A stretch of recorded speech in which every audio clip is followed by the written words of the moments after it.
o'clock. We'll call the meeting to order. Thanks everybody for coming today. We have a couple announcements at the start of the meeting here. The item number 1 is withdrawn. The proposed Dakota Air Parts Edition is withdrawn from the agenda. There'll be no presentation by staff and there'll be no action taken to this commission. Also, item number C, the brown bag. There will be no brown bag held on November 17th. We are having an informational topic at the end of this agenda that kind of takes the place of that in theory. We have a new commissioner with us today. I'd like to welcome Planning Commissioner Tommy Schmidt to our group. We're really appreciative to have him and his experience with us. And lastly, Aaron Nelson with our planning department is leaving us, and he's not here today, but I guess I'd like to sort of give him a round of applause because he's been great on working with us on all the plans and everything. So thanks, Aaron. Best wishes at our sister city over there, and maybe you'll come back someday. All right. Thanks, Aaron. We'd also like to welcome back Megan to our team, so we appreciate you coming back. Hope to hear from you today. Otherwise, we'll get to the regular agenda and approve the order of agenda. Look for a motion.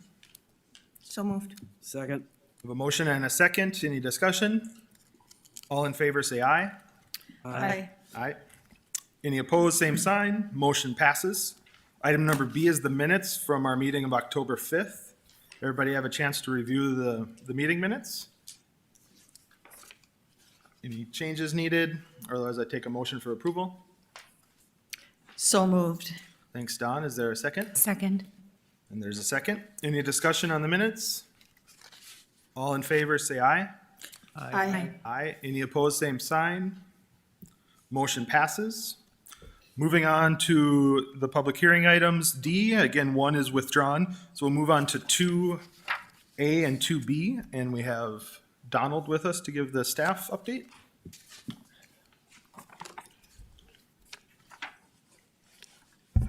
Good afternoon, Commissioners. Donald Kress of the Department of Planning and Development. Item 2A and 2B is Golden Valley 6th Edition. This is located on the west side of 25th Street South along 67th Avenue South. As you see, the other Golden Valley additions have developed around it, so this is the last blank space in there, proposed to be undeveloped. It is currently zoned Ag. The proposed zoning is SR4, single dwelling residential, matching the zoning to the west or to the east of this property. On the west here is County Drain 53, and there's a levee that separates this property from the drain. The site looks like this standing on the levee and facing east. It's an undeveloped property here. There are development to the north here, and then again, standing on the levee facing southeasterly, Davies High School is in the back here, and these are the existing residences in the Golden Valley 5th Edition that will back up to the proposed lots of this edition. This is the proposed plat. Again, a U-shaped street continuing to existing streets here, creating 24 lots in 2 blocks. Again, all designated SR4. And the project applicant, John Eunice of Eagle Ridge Development, is with us this afternoon and may wish to address the commission. We have received no comments, public comments or questions on this one, Commissioners. The staff's recommendation is stated in your staff report and shown on the screen. Thank you. Thank you, Donald. I did have one question for you. Yes, sir. I noticed in the staff report on 67th Avenue, it looked like there was some X's going across the drain. Was that a proposed crossing at one point? Or is there a crossing between 64th and 76th? Say that again, sir. You saw On the second page? Okay. Okay. Oh, that's yeah. So 67th will connect eventually across the drain to the properties on the other side, and that's the Selkirk Place addition over there, and so that is configured to connect it at 67th in the future. Okay, thanks. Any other questions for Donald? Seeing none, thank you, Donald. We'll invite the applicant up to speak. Do you have any questions? Does anybody have any questions for the applicant? Seeing none, is there anyone else in the audience that would like to speak for or against this item?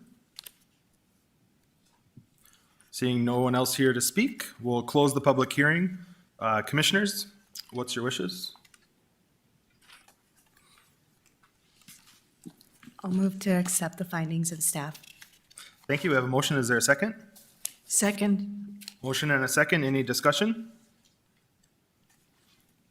Seeing none, we'll take the roll.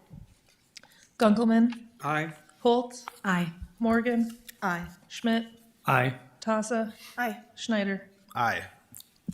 And the motion passes. Moving on to number 3, the hearing on application requesting a plat of Crossroads Corporate Center Edition. Donald? Yes, sir, thank you. Crossroads Corporate Center Edition is located here in the southwest corner of the intersection of I-94 and I-29. The property is currently unplatted, but was earlier zoned GC, General Commercial, so this is just a subdivision plat here.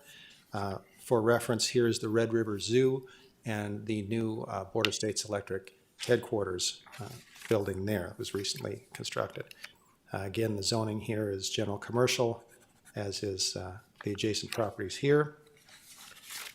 Just a few photos of the site here. It is, as you see, an undeveloped property. This is 42nd Street, has a street return here, which will be incorporated into the plat, as you'll see in a moment, for a street that curves through the property. This is standing on the other side. The Border States building is behind me.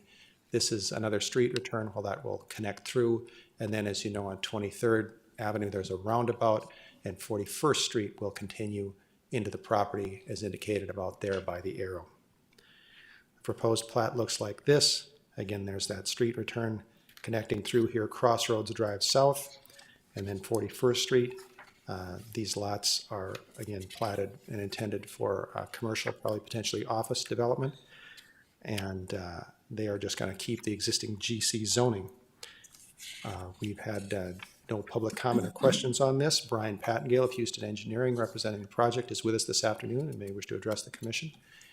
Staff's recommendation is stated in your staff report and shown on the screen. That concludes staff's presentation. Thank you, commissioners.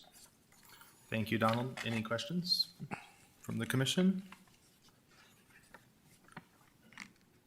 Seeing no questions, or you have a question for Donald? Nope. Invite the applicant to speak if they wish. Only for any questions, Commissioners. Sure. Is there any questions for the applicant? Seeing none, anybody from the public want to speak on this item, for or against? Seeing no one in the public that wishes to speak, we'll close the public hearing. Commissioners, what's your wishes? I'll make the motion to accept the findings of staff. We have a motion. Is there a second? Second. Motion and second. Any discussion?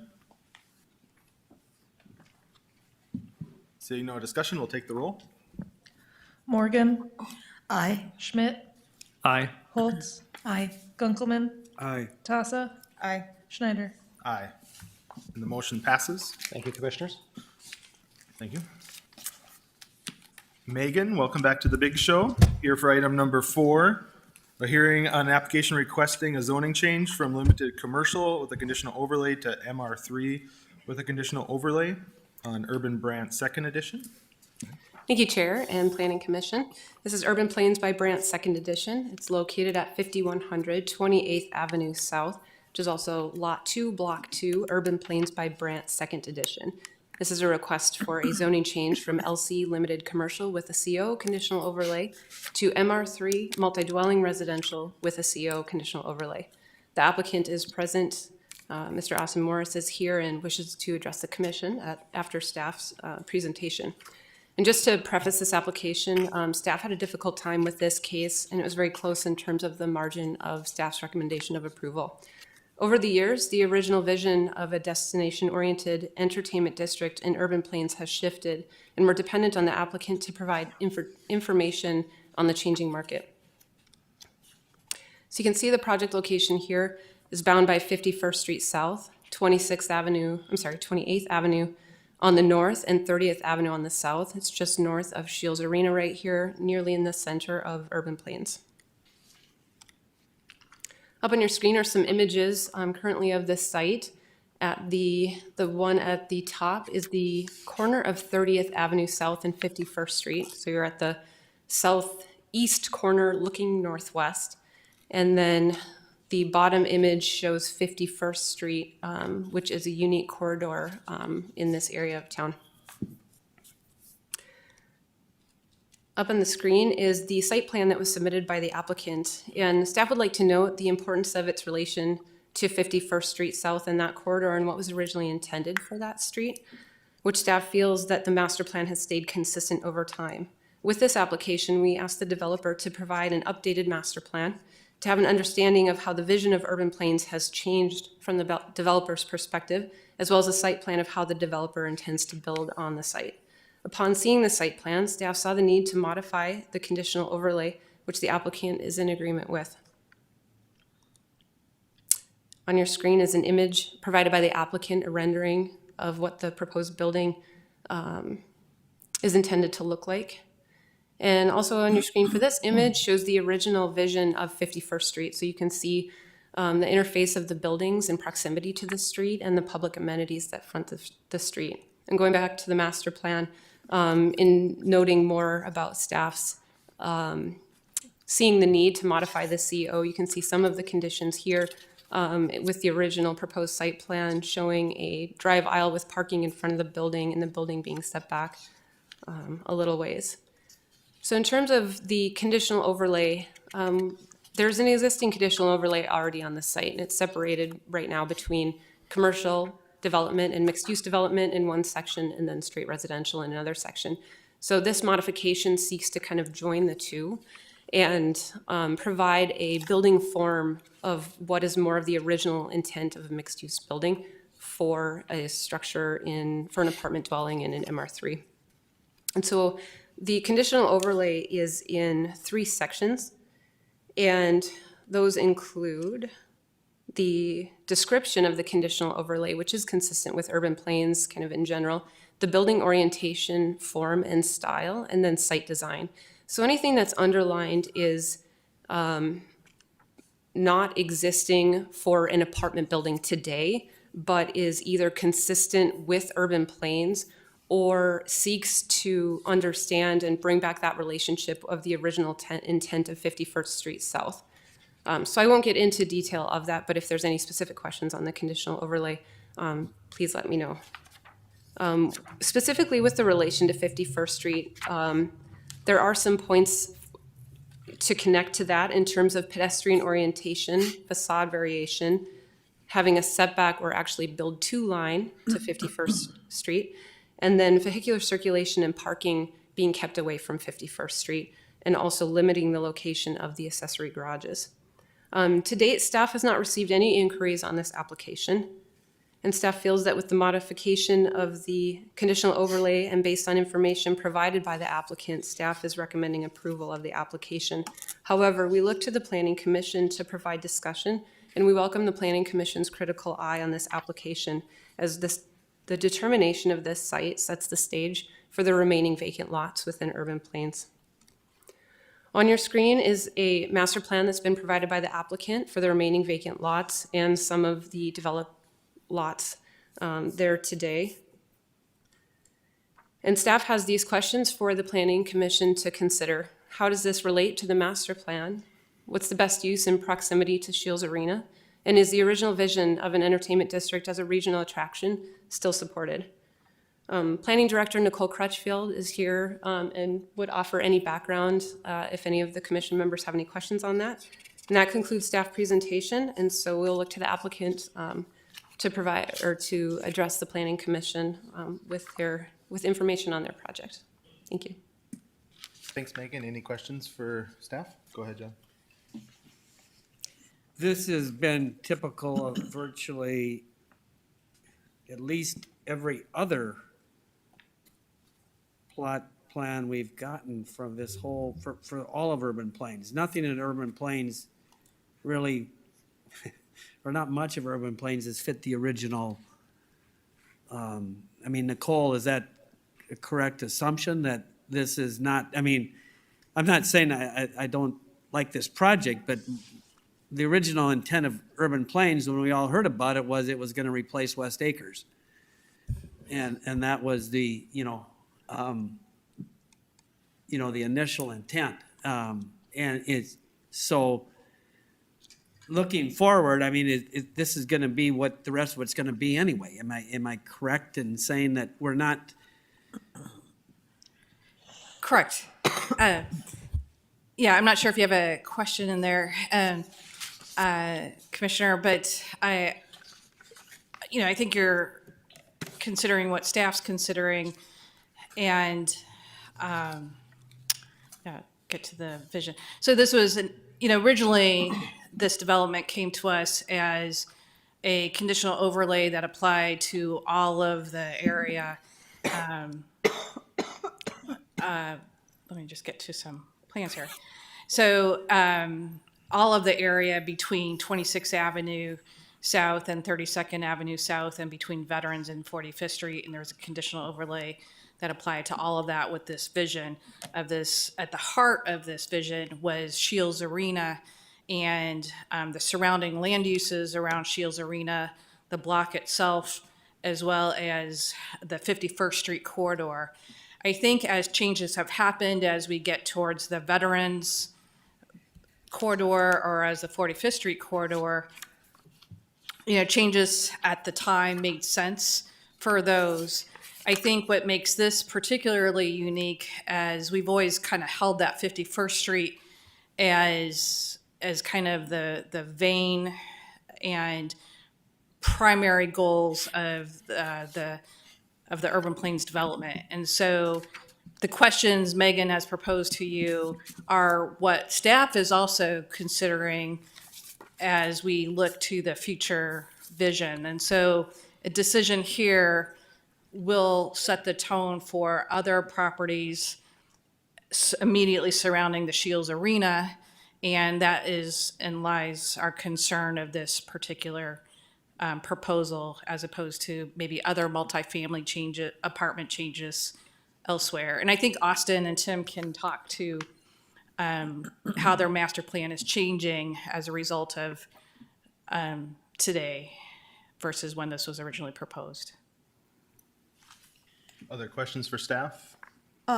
Nicole, I'd like to ask a little bit, ask if you'd fill in a little bit about the view of that area becoming an entertainment center, other than proposed West Acres.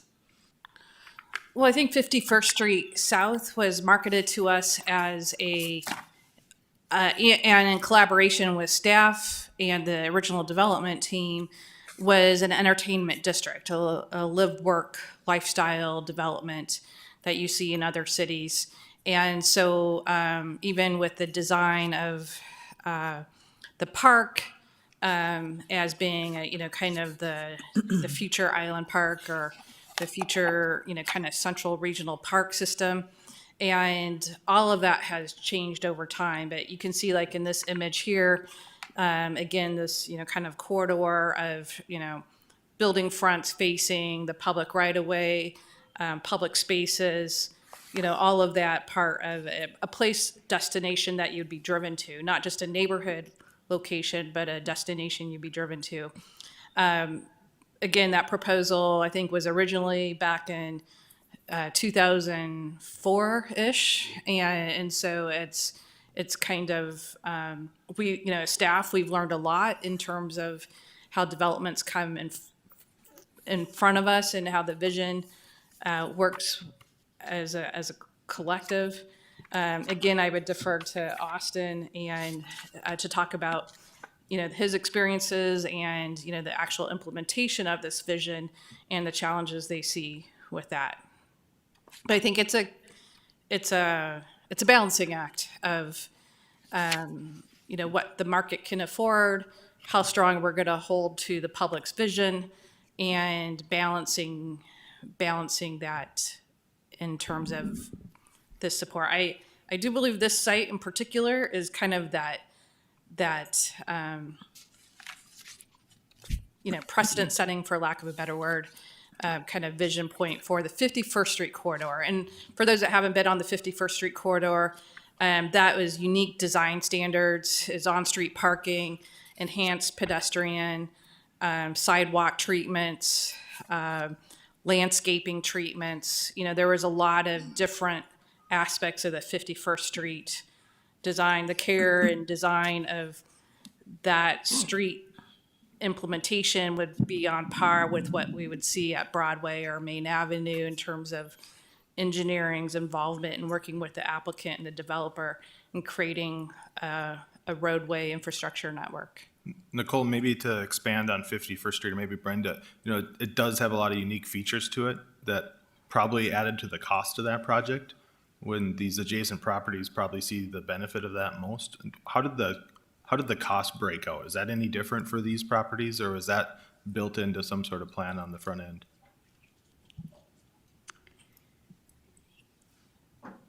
I'm trying to think here. I think even though there was more cost associated with that 51st Street, more design, knowing that it was a multi-use, it was always supposed to be somewhat of a mixed use with commercial on first floor, having that downtown feel, multifamily on the upper levels.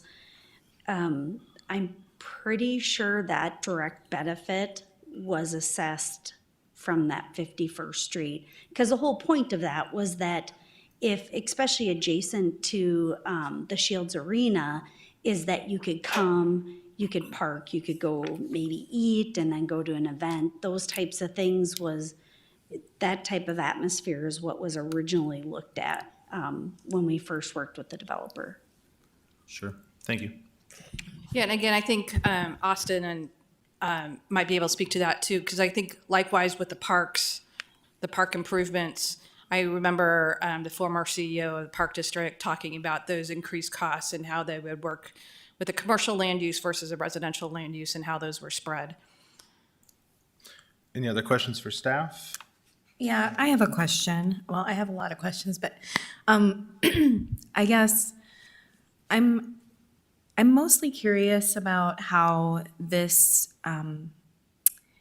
relates to the master plan in terms of like what else is available in the area that when this site or when these ideas were first brought forth in terms of development, are there other areas in this region of the city that you feel might provide some of these mixed-use commercial development opportunities? Or is this really, because I didn't have an opportunity to drive near the neighborhood, but from the last time I was there, I don't know, it seems like it's a lot of residential and then this opportunity with this event center. And I'm just kind of curious as to how it relates with the master plan and what the conditional overlays would provide. I think the conditional overlay, please tell me if I'm answering your question. I think that where staff is satisfied with the conditional overlay is that it will get a different building form than maybe what could be allowed normally by right in the multifamily zoning district. And so some of the properties in this vicinity, I can't tell you which ones exactly, but don't have a conditional overlay. You might start to see those pitched roofs and those more suburban looking forms. I think this development in particular, has the flat roofs and the vertical lines on the roof line. I think in terms of the conditional overlay, it's going to help kind of guard on that urban form, which gets us a little bit to that appropriateness for a mixed use. So it doesn't necessarily set the fate of what would be across the street. And so I'm going to break this down because I'm getting myself confused.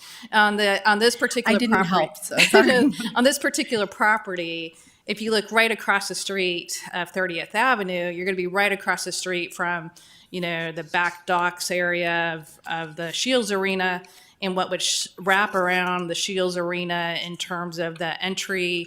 You're going to a concert, you're going to an event, hockey game. You might want to go to dinner, you might want to, walk to an event at the park. That was the idea of this original area. And so the heart of this entire section of land you know, it's almost like a bullseye, just like Broadway is a bullseye, Second and Broadway is a bullseye to downtown. This is kind of a bullseye to that urban plains design district, if you will. In fact, it was a design district. Along the lines, the development to the north of 32nd Avenue and the development to the south of 32nd Avenue, those developers ended up going in slightly separate visions. And so that kind of started to slip away a little bit in that master plan. And then as development happened on the fringes, that started to encroach along the way as well. And so when transferring this area into, can it still be a live work type of development, live work play kind of development, I think there is some idea that that could still happen. But we know with each change in land use and zoning, that vision erodes. And so I think we're down to those last vacant parcels to understand how much are we going to hang on to that original vision? How much do we want to change that original vision? And what are we comfortable as? This is where we ask for your critical eye as part of this discussion, because it's very much a community discussion besides just the planning department's discussion. Along your other question, Commissioner, if you look at Go 2030, this is a catalyst site for that mixed use type of development, downtown, this area. There's kind of these catalyst sites across, if you remember those plans. And so this was very much going to be unique and different compared to maybe other commercial mixed use areas because of the arena. Go ahead, Jen. Are we going to see with, yes, COVID has brought us some changes in the last year and a half. Have we got an overabundance of mixed use, mom and pop shops? We can't staff you talk about wanting to have, the vision of this. I see this just changing because of market demand. But are we going to see moving forward a whole different, nobody can quite put a handle on why we're not staffing everything that we have available now. Restaurants are closing, Starbucks are closing in certain locations. I think this is market driven.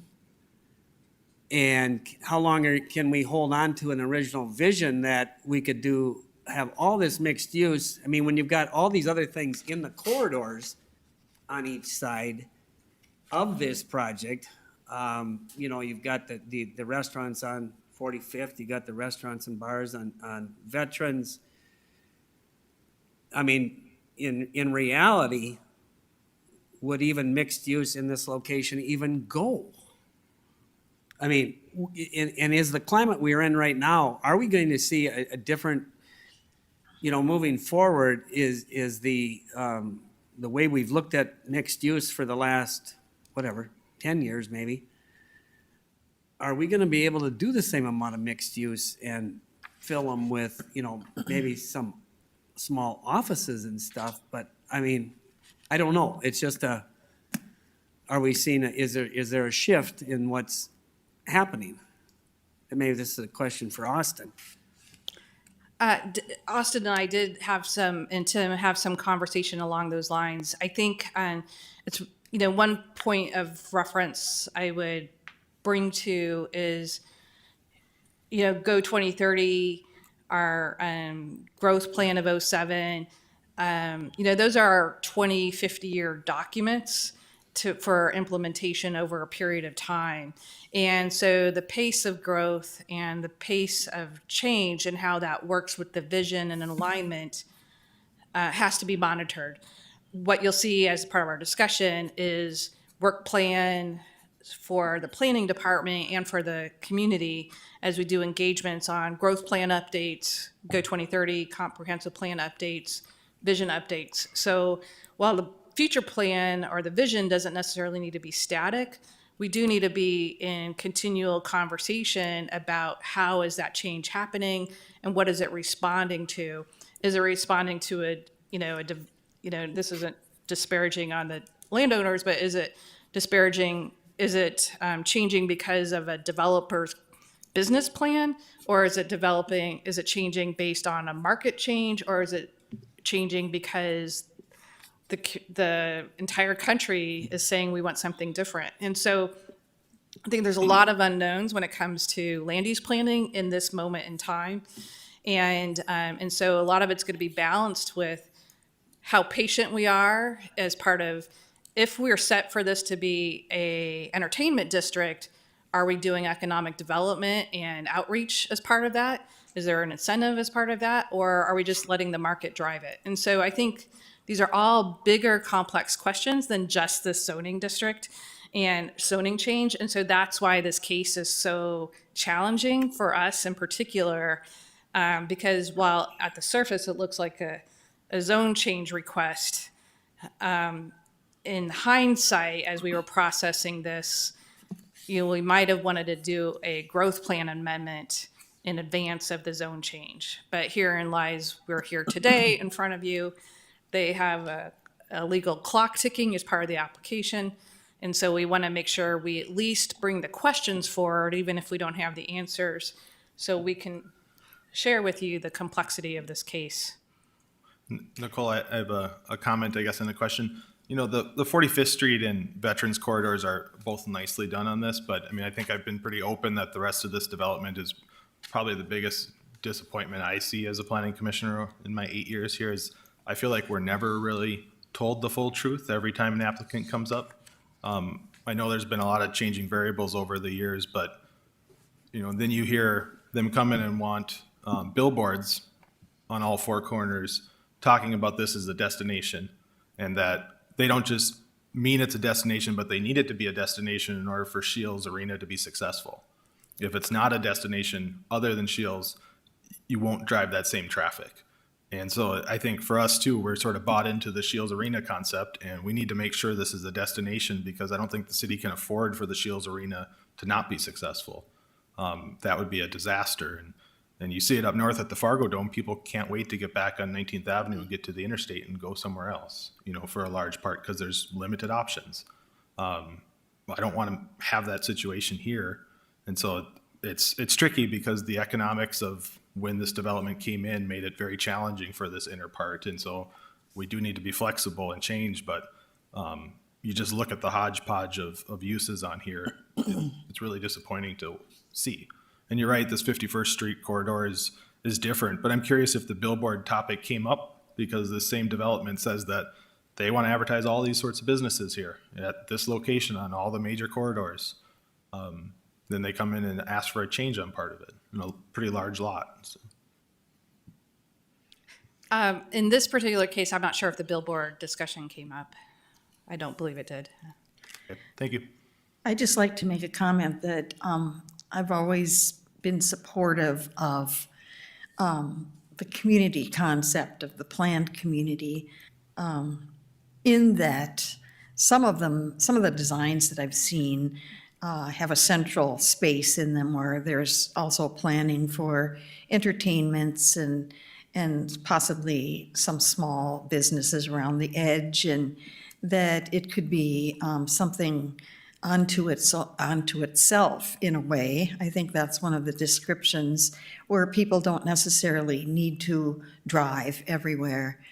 Traffic is one of our biggest problems, especially speeding and lots of noise. Everybody in the city seems to be complaining about that.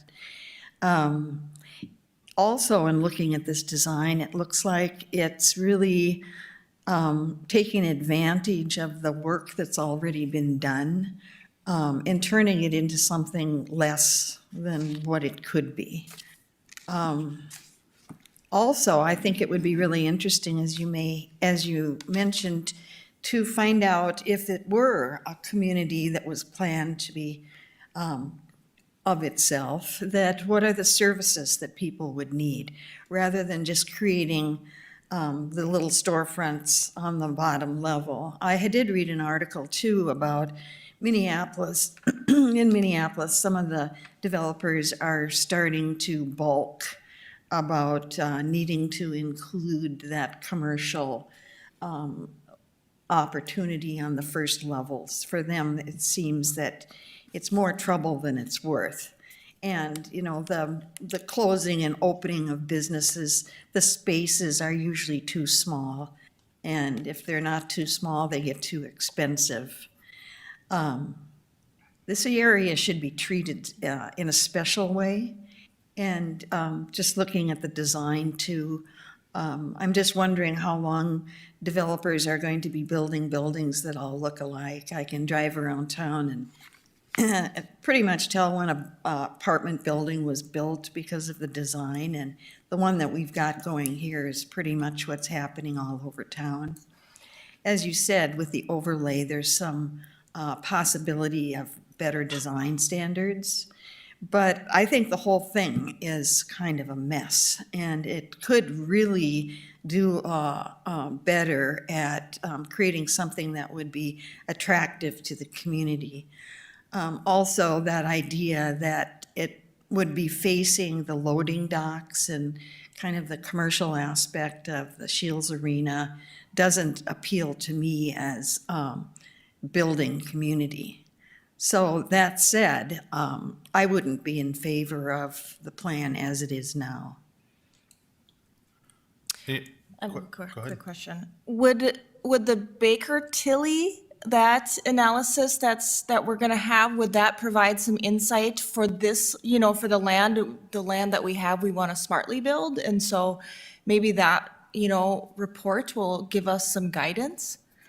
Yeah, thank you, Could you Commissioner. explain what that is for everybody? Yeah, so thank you, Commissioner. And I know these are questions, I'm losing track of where we're at in the public hearing, so I'm not sure if the public hearing's been opened or anything. So just a little longer conversation than I used to.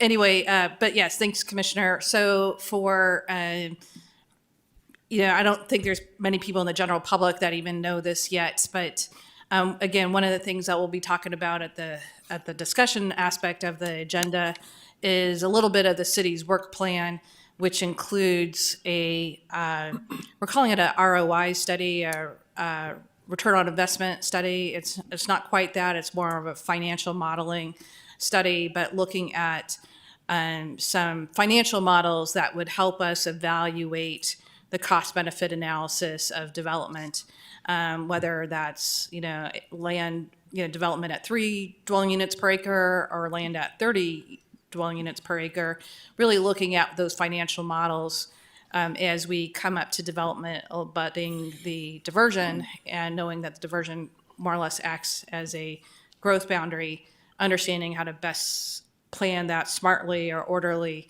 And so that's the discussion item coming up. But yes, exactly, Commissioner, that would be the type of information that could help influence, but, you know, give us some better criteria on, along with the land development code rewrite and things like that. We'll take a question from Tommy, and then we'll ask the applicant to address some things. Nicole, I did have a question on the conditional overlay. The first time I read that, I saw that it wasn't struck out that the vehicular circulation around the site can't go abut 51st Street like that. And now reading it today, it looks like maybe on the next page there now it's crossed out there. And that was one of my concerns the first reading when that wasn't crossed out, is that are we completely abandoning our vision of 51st? You know, we have the public investment of the enhanced streetscape there, the parallel parking, and now looking at their proposed site plan, we essentially have 2 streets that pedestrians have to cross to get into the development. I'm personally, I really feel for developers trying to lease up their commercial space and understand that. And I do appreciate looking at the plan. It looks like a lot of the building amenities are down there, so at least you still have that street activation. But I can see a future where the market might demand that those spaces be converted to a coffee shop or a business. But now we're left with a streetscape that was designed to mimic a downtown, and now we've abandoned our urban design principles and have an additional street that takes those potential businesses or building frontage away from the street. So I guess I'm curious why it's now recommended that it's, that we have that crossed out here. Yeah, and again, the applicant can speak to that a little bit more. I think between the Planning Commission and the City Commission, so the conditional overlay language came together pretty quickly over the past couple days to get the packet ready for Planning Commission.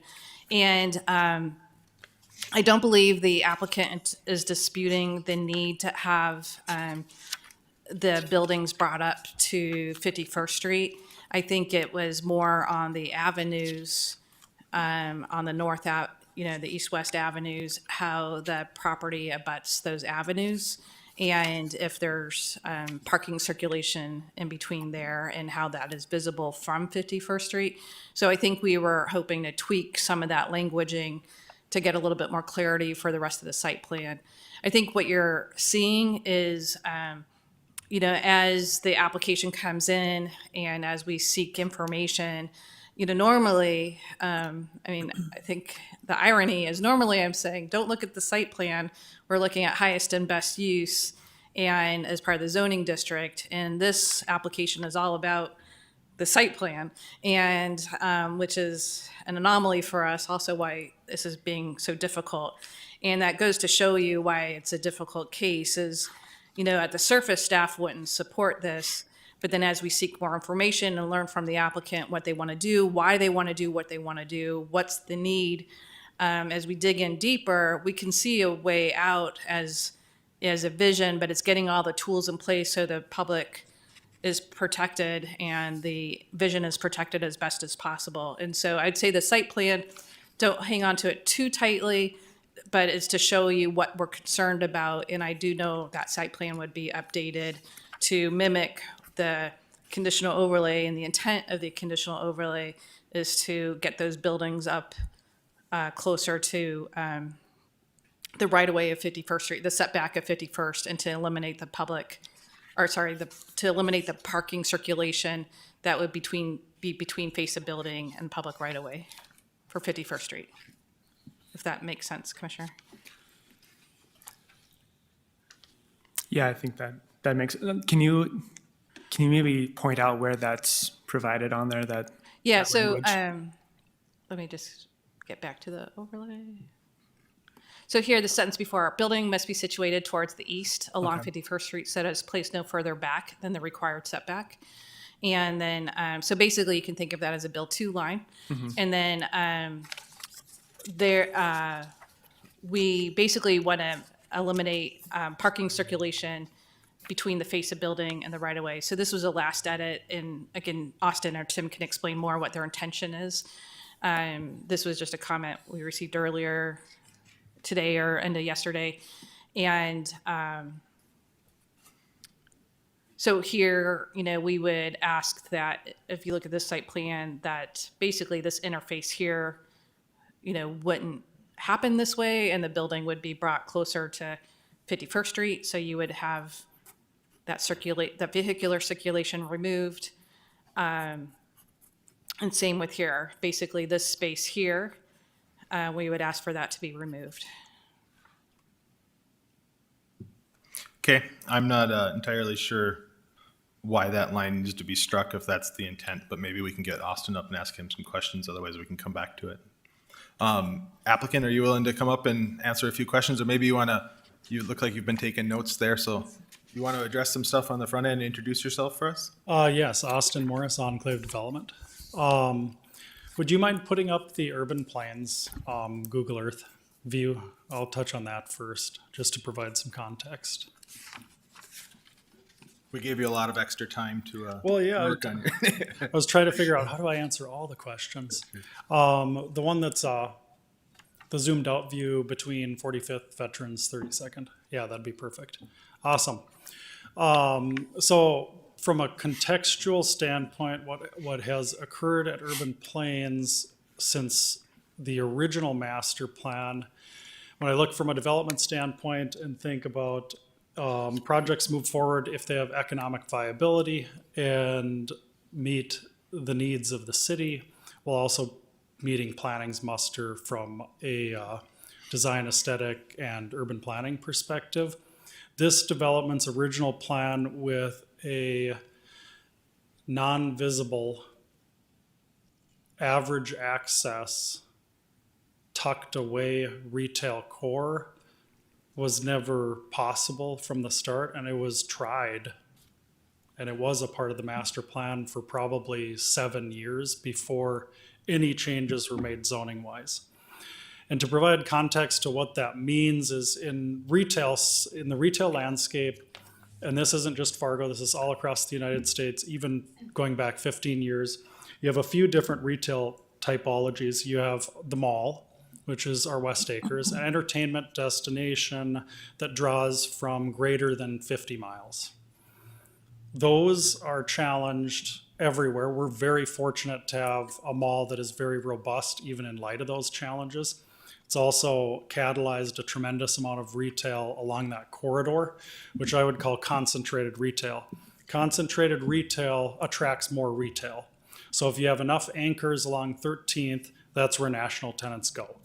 When I get calls for veterans, or when I get tenant calls for where they want to be, even veterans, even though it's a very robust corridor and is, to me, one of the most robust future retail corridors in our community, national retailers choose 13th. We are losing one big national retailer again who's going to 13th. So we have a really robust 13th corridor as a result of the mall and as a result of many anchors along there that attract big and small, 2,000 to 10,000 to 50,000 power center type size groupings.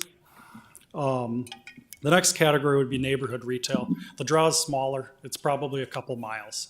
So if you look on any corridor, 45th Street Veterans, 52nd Avenue, 25th Street, you have pockets of retail that serve the nearby residents. People aren't driving from 19th Avenue North to go visit a clothier, restaurant, or coffee shop on 25th Street unless it happens to be a unique Greek restaurant, which is awesome. Then you have lifestyle entertainment. I haven't seen one example of a lifestyle or entertainment destination-based retail center, even nationally. There are very few and far between that weren't as a result of massive public support from a financial perspective. So you look at examples in the Minneapolis Metro on one of the most robust corridors in St. Louis Park called Shops at West End. Looks awesome. Drive through it, walk through it. Has a lot of great office and retail amenities, has a grocer anchor, and it's 25% vacant in one of the highest traffic count corridors in the first ring. You look at some of the other lifestyle centers that have been proposed even in our community. Timber Creek was one that was proposed originally as an outlet mall or some concept like an outlet mall. They got a couple anchor tenants, which all have in their lease or in their LOIs, we will come if these 5 other tenants come. And that's how you get some synergy around a mall development. But even mall developments like Arbor Lakes, if you drive through Arbor Lakes, you see a ton of vacancy. Arbor Lakes was one of the most fantastic, successful outlet malls that carries a draw with 3 million people in 46 metros. That's a huge draw. We have about 250,000 people.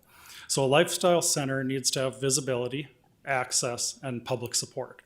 Epic's project in West Fargo had pretty massive public support, but also it was in a great location. It's on Cheyenne and 32nd, one of the last few retail anchor cores or anchor corridors for West Acres or for West Fargo. And West Fargo has limited land, which we have a little bit more to the south, but West Fargo is limited by their western boundary. So the Epic project works because it has visibility, great access, and public support. So I look at an opportunity for urban plains going forward in the future. When you look at the land use context, you might see in the center core homogeneous, what you see as homogeneous apartments. You have a lot of apartments in that center core in a very robust park amenity. And part of the reason that occurred is because retail was never going to work there. Office wasn't viable there as a result of people desiring better access and better visibility. So you end up with a lot of apartments in the center core. We developed 2 of the apartment communities. One is still under construction, but 2 of the apartment communities abutting the park. And our concentration was, how do we, within the center core of urban plains, create varied income opportunities from a living standpoint. So if you look at the southernmost apartment community in the center, that's called Encore, you can see detached garages in the center of that. That would be what you'd call naturally affordable housing. So we developed that. An average rental rate might be $850 to $900. Then to the north, you have what I would call mid-tier. It'd be middle income. You have underground parking. You have some garages for rent. It's more expensive at Retreat than it is Encore, but providing something that's about $150, $200 more than our sister property to the south. And then if you look at the high-end range, which is Uptown and Main, due to land price, visibility, and mixed use, which Uptown and Main has a mixed use component, we are at the highest rental rates in our entire community outside of downtown. And that was a very successful project, and we're excited that we're building another 110 unit mixed use project to the south of Uptown and Main, which will be higher rents. So it may look homogeneous that we have a lot of apartments in one area, but we have a variety of different rental opportunities at different prices across the spectrum. We even have, which we didn't develop, but just to the north of Retreat, I think northeast, you have, I think, about 80 units of LIHTC, so low-income housing tax credit projects. So you literally have the income span for rental housing in this area. You have this last site, which is the one we're talking about today. The last site that can't be office because it doesn't have access and visibility, definitely can't be retail. The special assessments here, because we agreed, or I should say, Brandt agreed to max out from a special assessment standpoint the park district plan to the A+ park. So the average special assessment out here is about $3 a foot. So you can't do single family, you can't do townhouse. You're in rental category, you can't do office, you can't do retail. So our goal is, how do we build something that's really positive for the community, that's aesthetically pleasing, that meets planning's goals from a overlay perspective, that we do something that we're proud of the design in the end.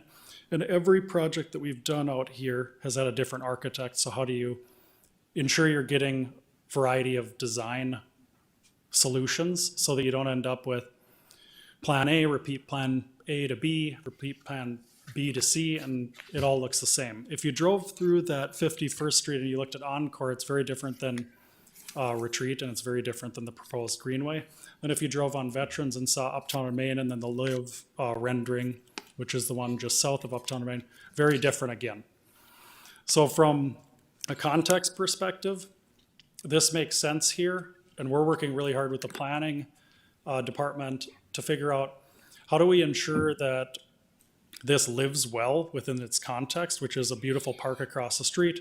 We oriented 2 rooftop amenity decks on floor 2 facing that park area.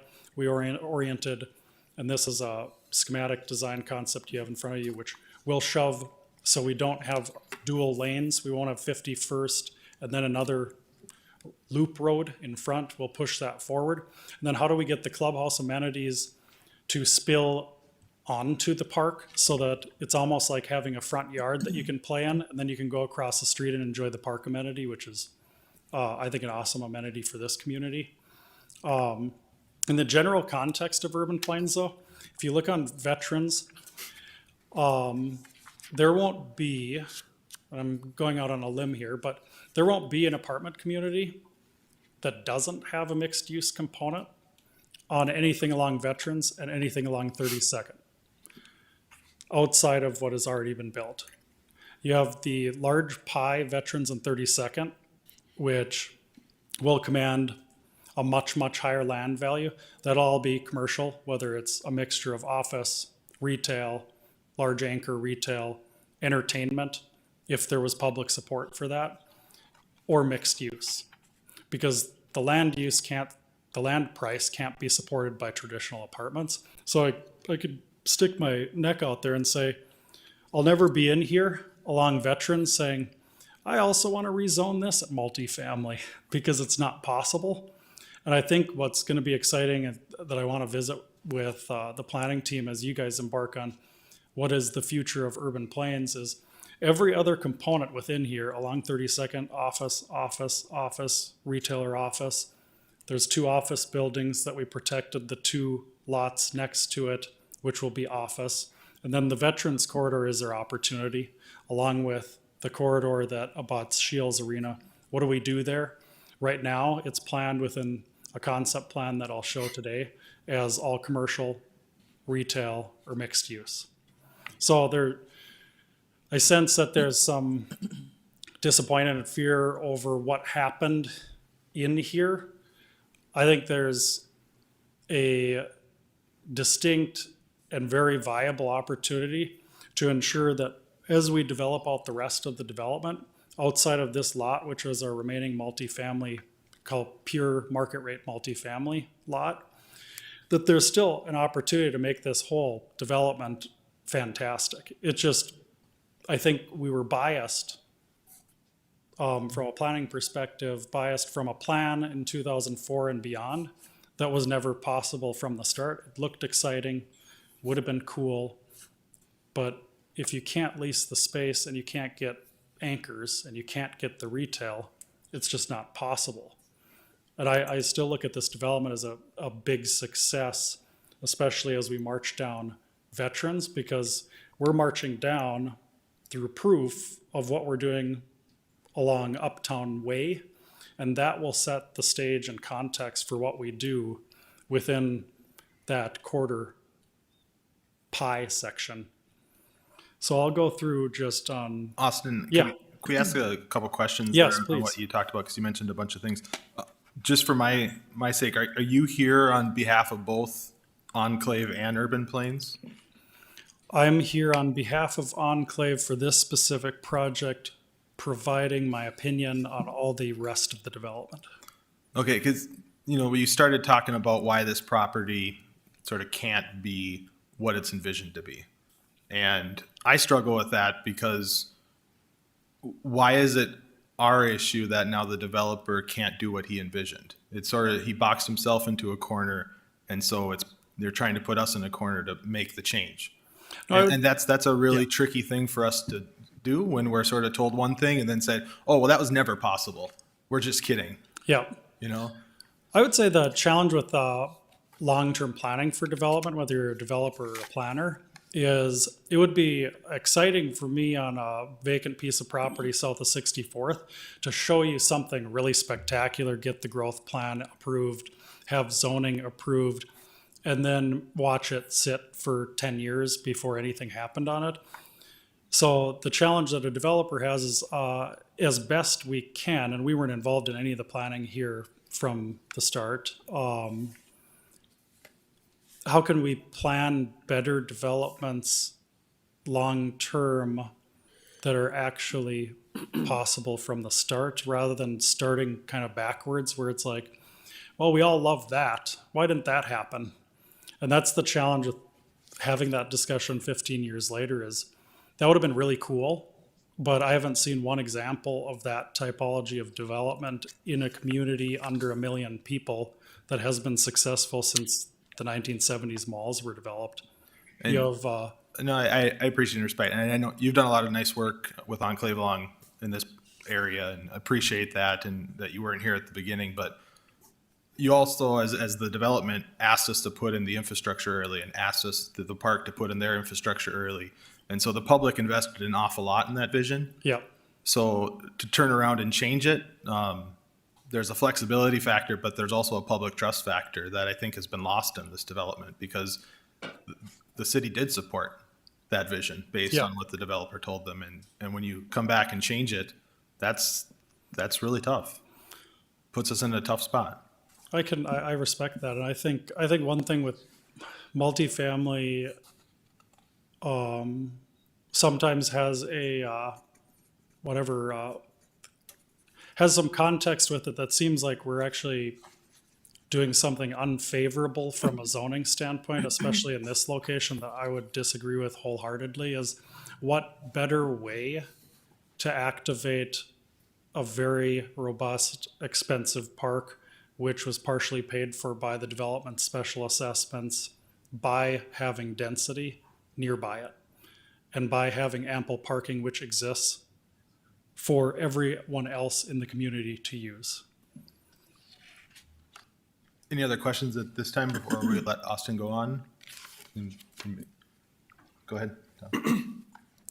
I guess it's maybe just more of a discussion for us. Maybe we can wait for later for it. But I guess one thing that gave me concern when you were speaking, Austin, when you mentioned retail or commercial not being successful here, and you mentioned they're looking for access and they're looking for visibility. Well, I understand that, but I also see that Shields Arena is to the south, and you do have the beautiful park there. And aren't those, have you looked into those being marketing points for trying to attract a neighborhood coffee shop that the people at Encore can walk to instead of having to walk to Uptown Way when that's built out to the Caribou over there? Because that's quite a distance over there, and the people who live in the middle of urban plains, they're really walking quite a distance to get to those neighborhood shops where we had the vision on 51st that this would be a commercial destination oriented corridor that, it's more central to the neighborhood. It's really that neighborhood center here. So I guess I don't know if I have a question really, but mostly my concern is that just abandoning that seems short-sighted, especially considering the master plan that was presented, one of the slides here of kind of the built-out urban plains, showing development to the east of Shields Arena there. So to me, that along with the public infrastructure we've already invested in on 51st, that seems like that fits the vision, and it seems like it would be successful there. So I do have concern that we would just abandon that vision just because we can't find anyone to lease a commercial space there. Just a quick procedural pause. Austin, will you address that? And then you have more to show us too, is that correct? Yep. Why don't you respond to Commissioner Schmidt's comment, and then maybe we'll take a 5-minute break, and then we'll come back and you can finish. Does that work? Yes. No, I would say the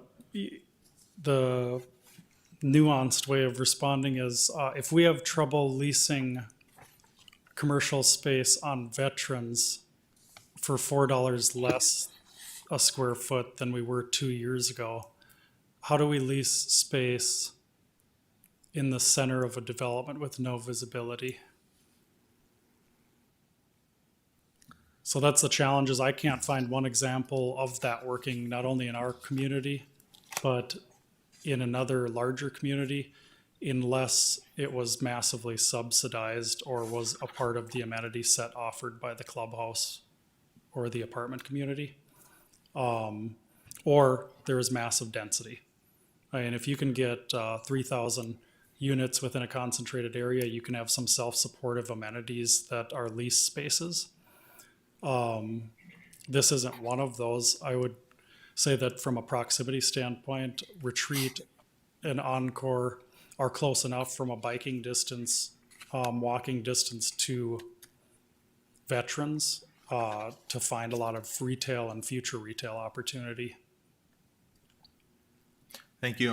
We're going to take a 5-minute break and just remind everybody we're in the middle of a public hearing, so just keep your discussion on pause until we can come back and finish it. Just a reminder. Thank you. We'll take a quick break.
the meeting back to order here.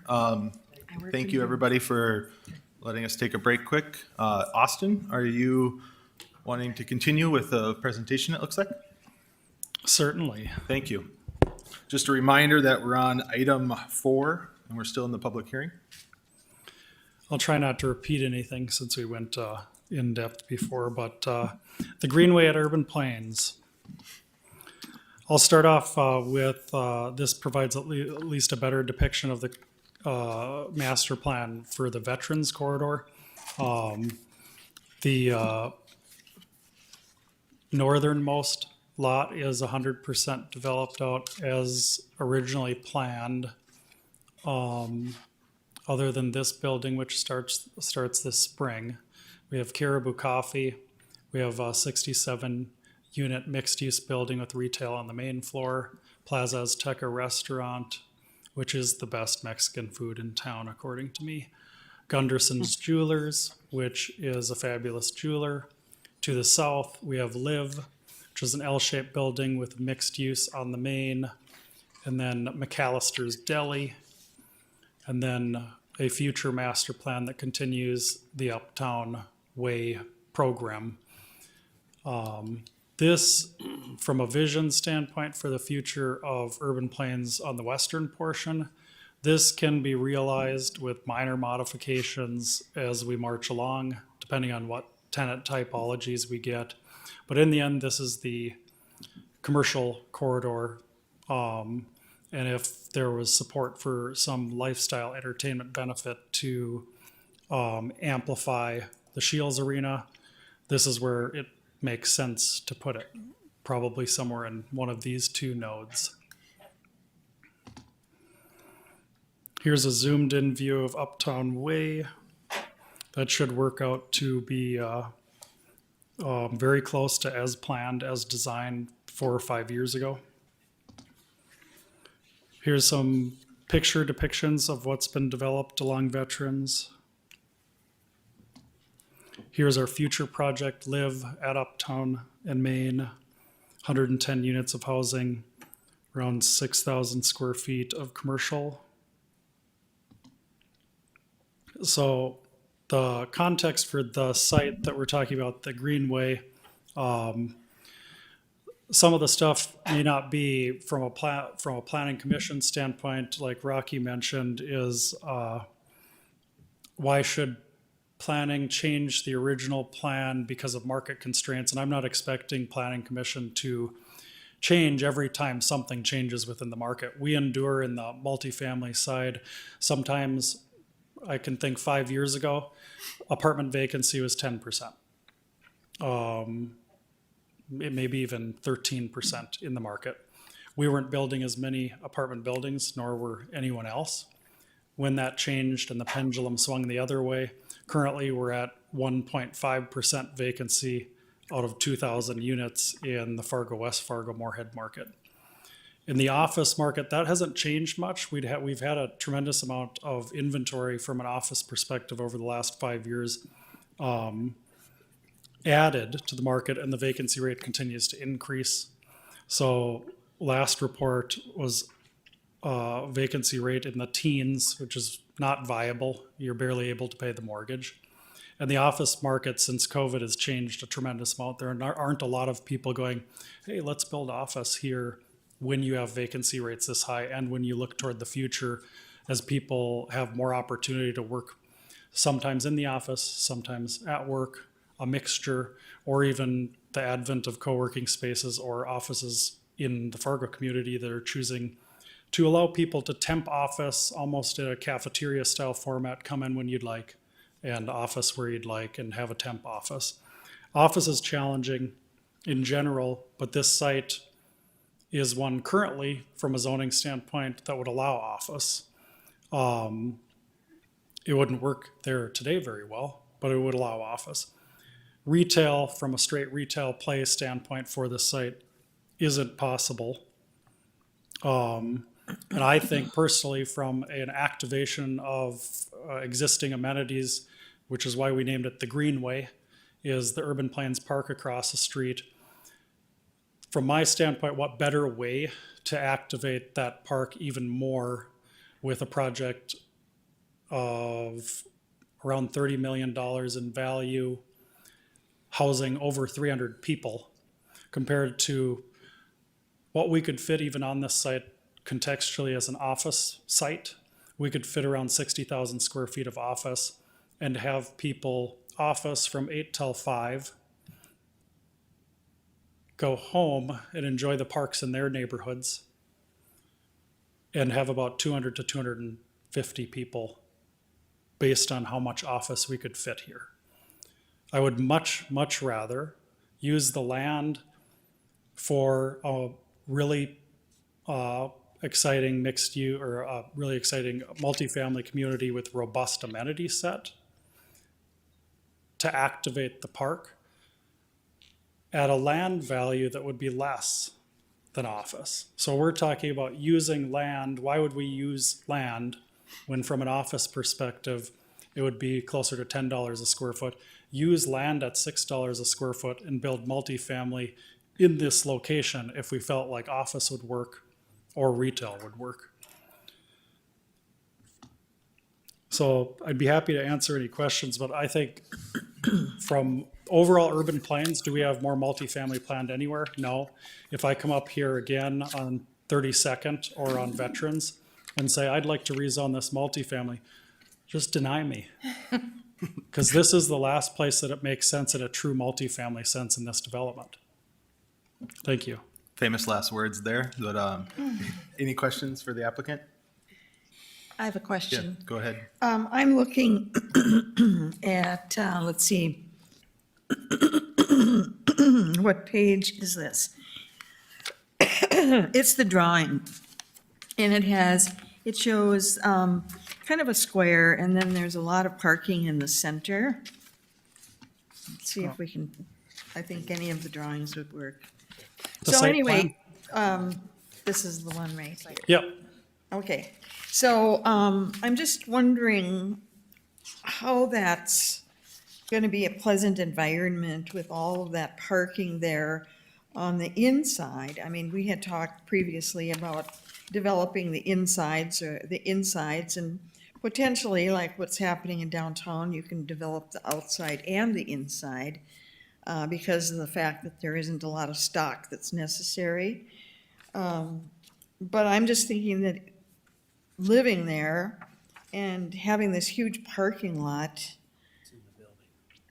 yeah, it just seems like it's not a pleasant atmosphere. For instance, now, if people are working from home an awful lot, I would think that they'd want to have a pleasant atmosphere surrounding them rather than having the asphalt jungle at the center here. Commissioner, maybe Austin can clarify this, but is that underground parking? So it's at grade enclosed parking in order to get the units on the second level to provide the 2 rooftop amenity decks on second. So their environment really is second level and beyond.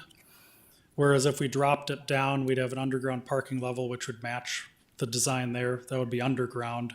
And their environment, rather than being on second level, would be on first level. Or Maybe staff could put up this page just to explain the second floor and third floor diagrams. Don, this is inside the building. That drawing, that isn't asphalt, that's inside the building. Oh, so the parking is all in the lower level then? Yep. Okay, so what's on ground level? That is ground level. So if you look at the top, yeah, the second floor and third and fourth floor apartments on top, Okay, that's what it looks like from the sky, I guess. so you're saying that this is all underground parking? Yes, it's at grade enclosed parking, and then the amenity nodes that are depicted are to activate the pedestrian streetscape on the main level, which are those kind of rosy pink pieces. And then as you get to the second level, that's where all the residences are, would be second level through fourth level. And then the rooftop amenities are on second level overlooking the Urban Plains Park. So by shifting the building to 51st, which we're doing, and eliminating that front, sort of front loop road, we protect the overall surrounding developments by having the parking for the surface parking on the western side of the property between the two apartment buildings and on the northern side of the property. And then we preserve this hard corner, which is 51st, and I don't remember what that southern street is. Can you help me? 30th. 30th, so that corner acts as the pedestrian streetscape of what we would experience if we drove by it, and what people in the building, if they went from second level to amenity spaces that are on main level, would experience walking in and out of the building. I think that front profile picture does a good job showing that you can't see those parking lots from the outside. You can see the patio there that covers the Parking. interior parking. Okay, thank you. Yes. Austin, I had a question on the conditional overlay. We were having that discussion with Nicole about this sort of parking lot that adjuts 51st. And the conditional overlay strikes the line that prohibits that, but then it has the setback, build to the setback line. I guess, is that sufficient enough to build to the setback where you're not gonna put that sort of lane of parking along 51st as well? Yeah, I would prefer actually to not have that loop road at all and have it be in back, because to me, that protects the pedestrian landscape along 51st in the park. So that was the desire with that adjustment, was how to put it in language where we would shove the building east to have sort of a nice walk-up looking structure across the street from the park. Yeah, I agree with that. I just wanted to make sure that the conditional overlay language, even though it's not reflected in the pictures, that's what it would do. Yeah.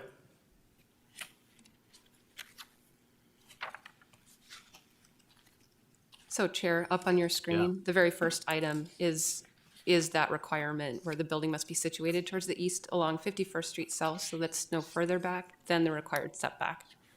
So to Commissioner Schmidt's question earlier, that part that struck out, it's not really struck out because we don't agree with it. It's struck out because it was not necessary or duplicative. Right. Yep. I think that's my understanding, unless there's any clarification on the applicant's end or Ms. Crutchfield's end. But that would go away, and I think was kind of the intent with the later point of that bullet being clarified. Austin, do you anticipate then that the 51st Street parking will be used by the tenants? No. I think we parked it, this is off the top of my head, but I think we parked it around 1.8 per unit, which is above parking code, so that we could satisfy parking on site. We have one stall per unit enclosed, and then we have ample surface parking. Okay, thank you. Any other questions for Austin? Seeing none, thank you. Appreciate you. all the comments. Is there anyone else in the audience that wishes to speak on this item, for or against? Anyone else in the audience? Seeing none, commissioners, any other discussion?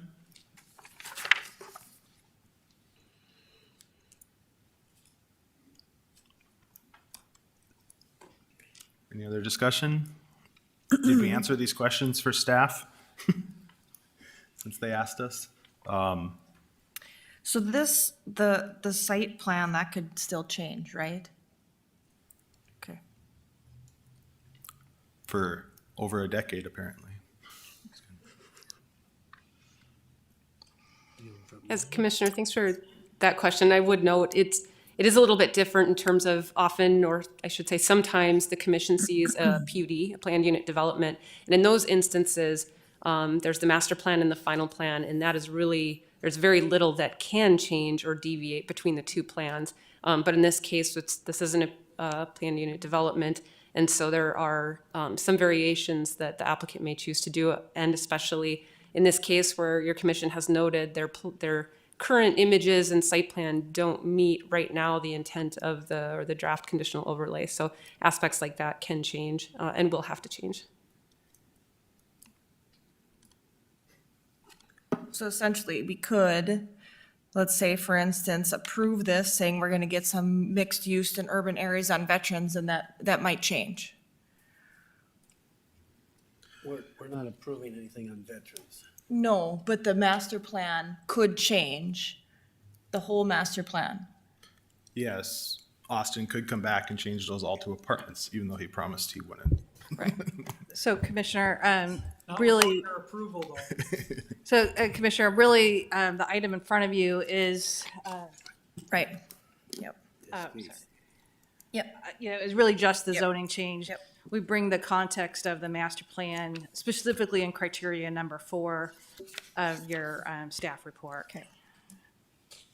Thank you. Any other discussion, or is there somebody want to make a motion? I'd like to ask a question. So this is only about the conditional overlay, and they will be coming back to the planning commission for So- approval of any changes? Thanks, Commissioner. Yep, so you're the recommending body of a zoning change, and so the request with this application is a base zoning district change from limited commercial, which it currently is today, to MR3 multi-dwelling. There's an existing conditional overlay with the request to modify. And so it's going LC, the request is LC with a CO to MR3 with a modified CO. And your commission can make changes if you wish, but your recommending body to the city commission. And so if it goes to the city commission, and you make a vote today, whatever that may be, it may be to come back with some modifications. But if you move it forward to the city commission, then it wouldn't have to come back to you for anything else, say site plan modifications or anything like that. And I think just to clarify the question at hand, do you want a mixed-use development here?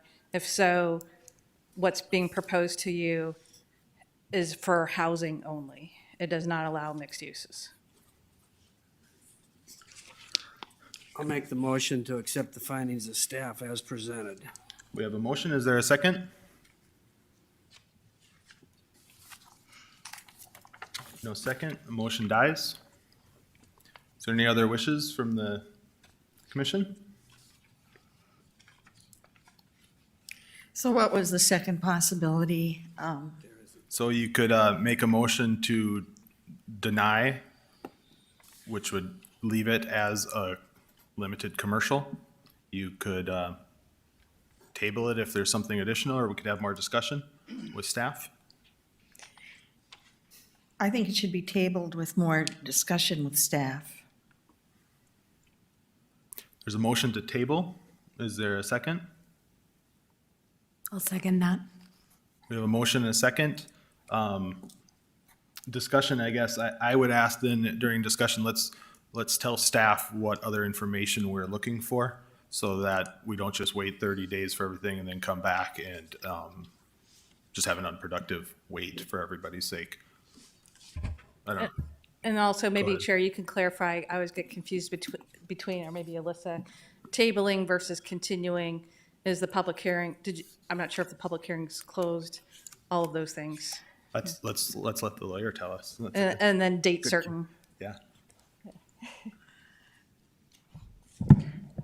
Honestly, I don't know off the top of my head. I have to look. Could we change that in the motion to a continuation? Would that be advisable, rather than tabling? Yeah, I guess I'm maybe not quite as clear as I should be on the difference between the two as well, so if.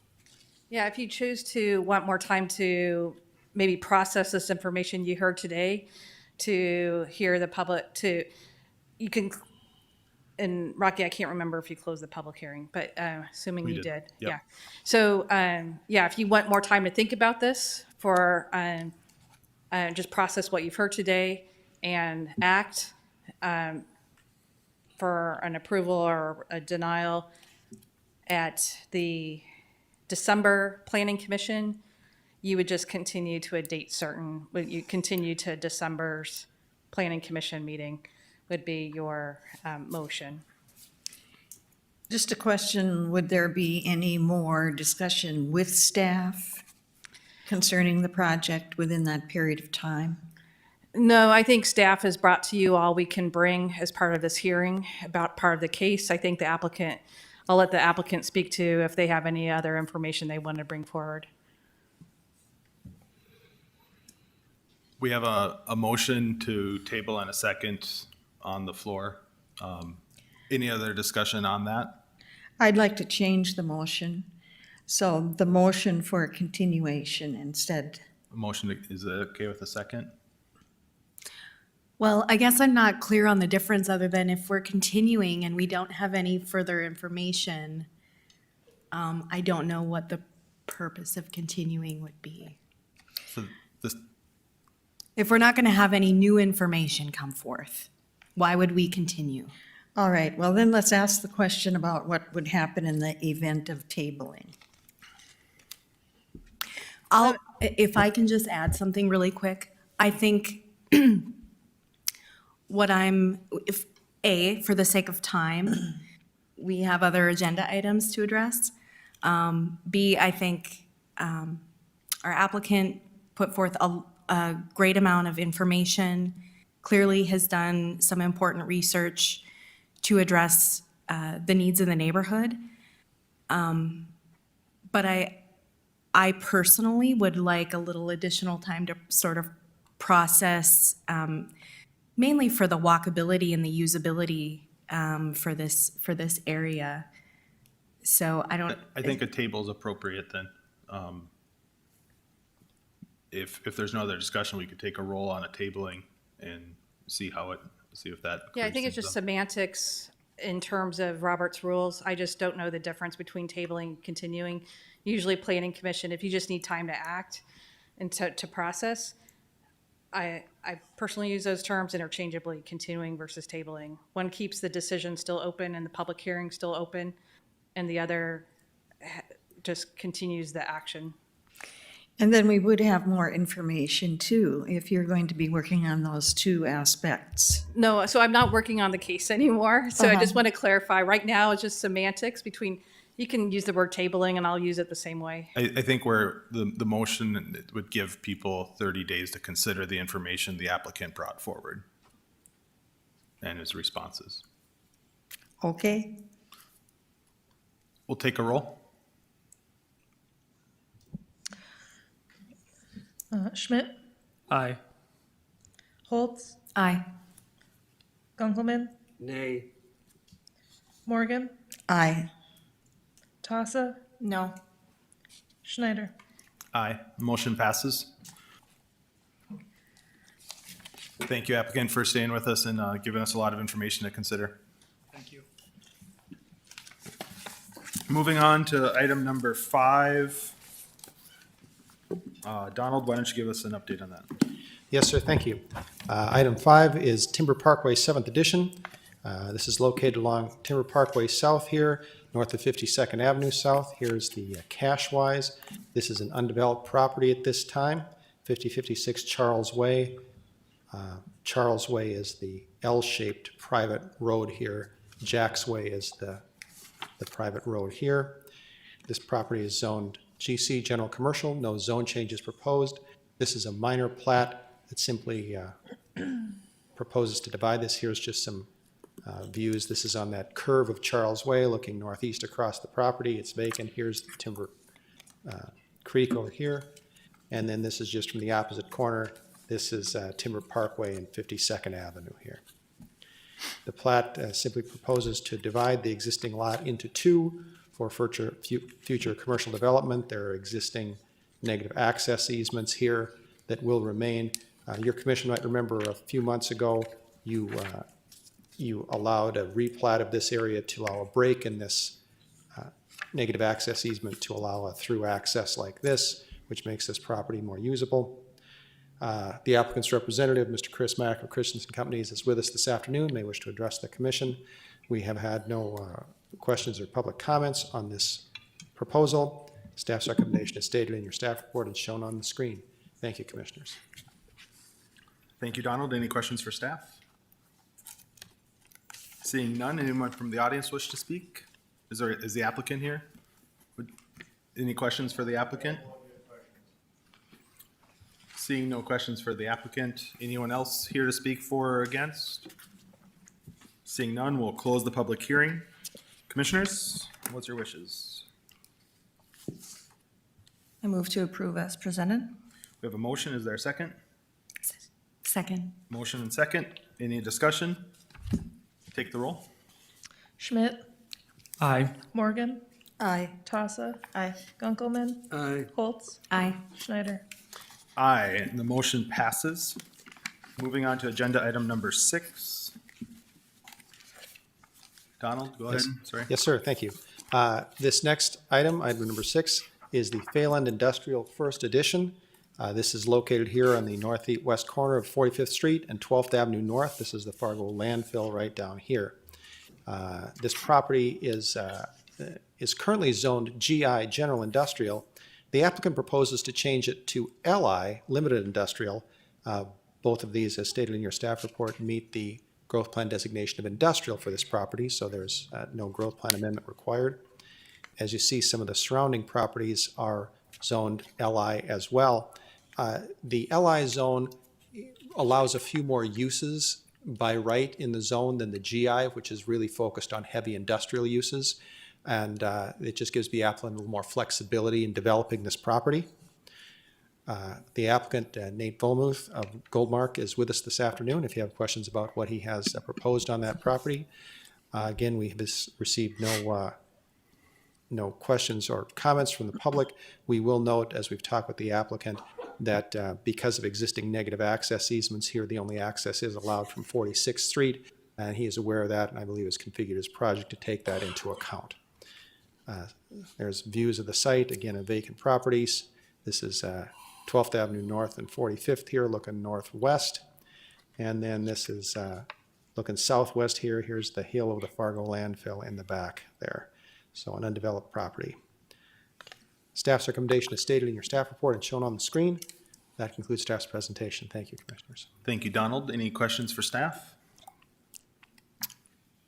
Invite the applicant up to speak if he wishes. Only if you have questions. Is there any questions for the applicant on this property? Seeing none, anyone else in the audience? There's nobody else here, so. No, anybody else in the audience? Anyone else wish to speak? Seeing none, we'll close the public hearing. Commission? I'll What's your make the wishes? motion to accept the findings of staff. We have a motion. Is there a second? Second. Motion and second. Any discussion on this item? Seeing none, will please take the roll. Gunkelman, Aye. Holtz, Aye. Morgan, Aye. Tossa, Aye. Schmidt, Aye. Schneider. Aye. And the motion passes. Mr. Chairman, I'd just like to put one historical note on today's presentation. Today is 132 years of North Dakota statehood, November 2nd, 1889. Still looks good at 132. Yes, sir. All right, moving on to item number E is, what do we call it? A discussion of core neighborhoods and growth in the extraterritorial jurisdiction. So this was a presentation given to the City Commission on October 20th. I don't know if everybody had a chance to watch the presentation. I know Miranda and I attended and we got a lot of information and thought it was beneficial to have some discussion here if it was warranted. This obviously is intertwined with a lot of what we do. I thought it was really interesting from the perspective that, we get engineering's input sometime, but for the most part, this is a planning commission, but how much effort goes into the other plans and utility planning and floodplain planning and working with the school district and the park district, all of that goes into these items that are brought forward that we don't usually see because it all gets worked out behind the scenes. But in some of this, looking forward with the diversion going forward, and we have limited land left, there's probably the need for extra coordination and awareness of the other constraints that are out there, both with ability to develop the land until the diversion project's done, of the strained utilities, and looking at that 100th Avenue industrial area out there that was a great case study in this. I think we could probably have some discussion on the lessons learned from that, just so we understand maybe how the city looks at these in relation to the other departments and how that impacts the work that we do. And then in addition, the city commissioners had a lot of good discussion about how do we maximize the use of what land we have left to the south. And I think we had some good discussions here, even on some large lots by the Shields Arena. What do we want to see for the remaining areas of our city? I thought all that was warranted, and maybe I just asked Nicole if you could go through the case study that you did during that presentation, so we could learn from that specifically. And if there's comments or questions anybody else has on the rest of the presentation, I'm sure they would love to go through the rest too, but I think that's one that we should really focus on, and because we had a big part in that moving forward. Maybe just give us a little background too for those that weren't on the commission at the time, or those of us that have forgot what happened on that. So. Maybe this is one of our more important slides. I'll maybe jump ahead real quick, is to talk about what tools we use for comprehensive growth management. And the 2007 growth plan really identifies two areas, Tier 1 and Tier 2. And it's important to remember the area that's in Tier 1. What's developed to date is this kind of light gray area, kind of outlined in green.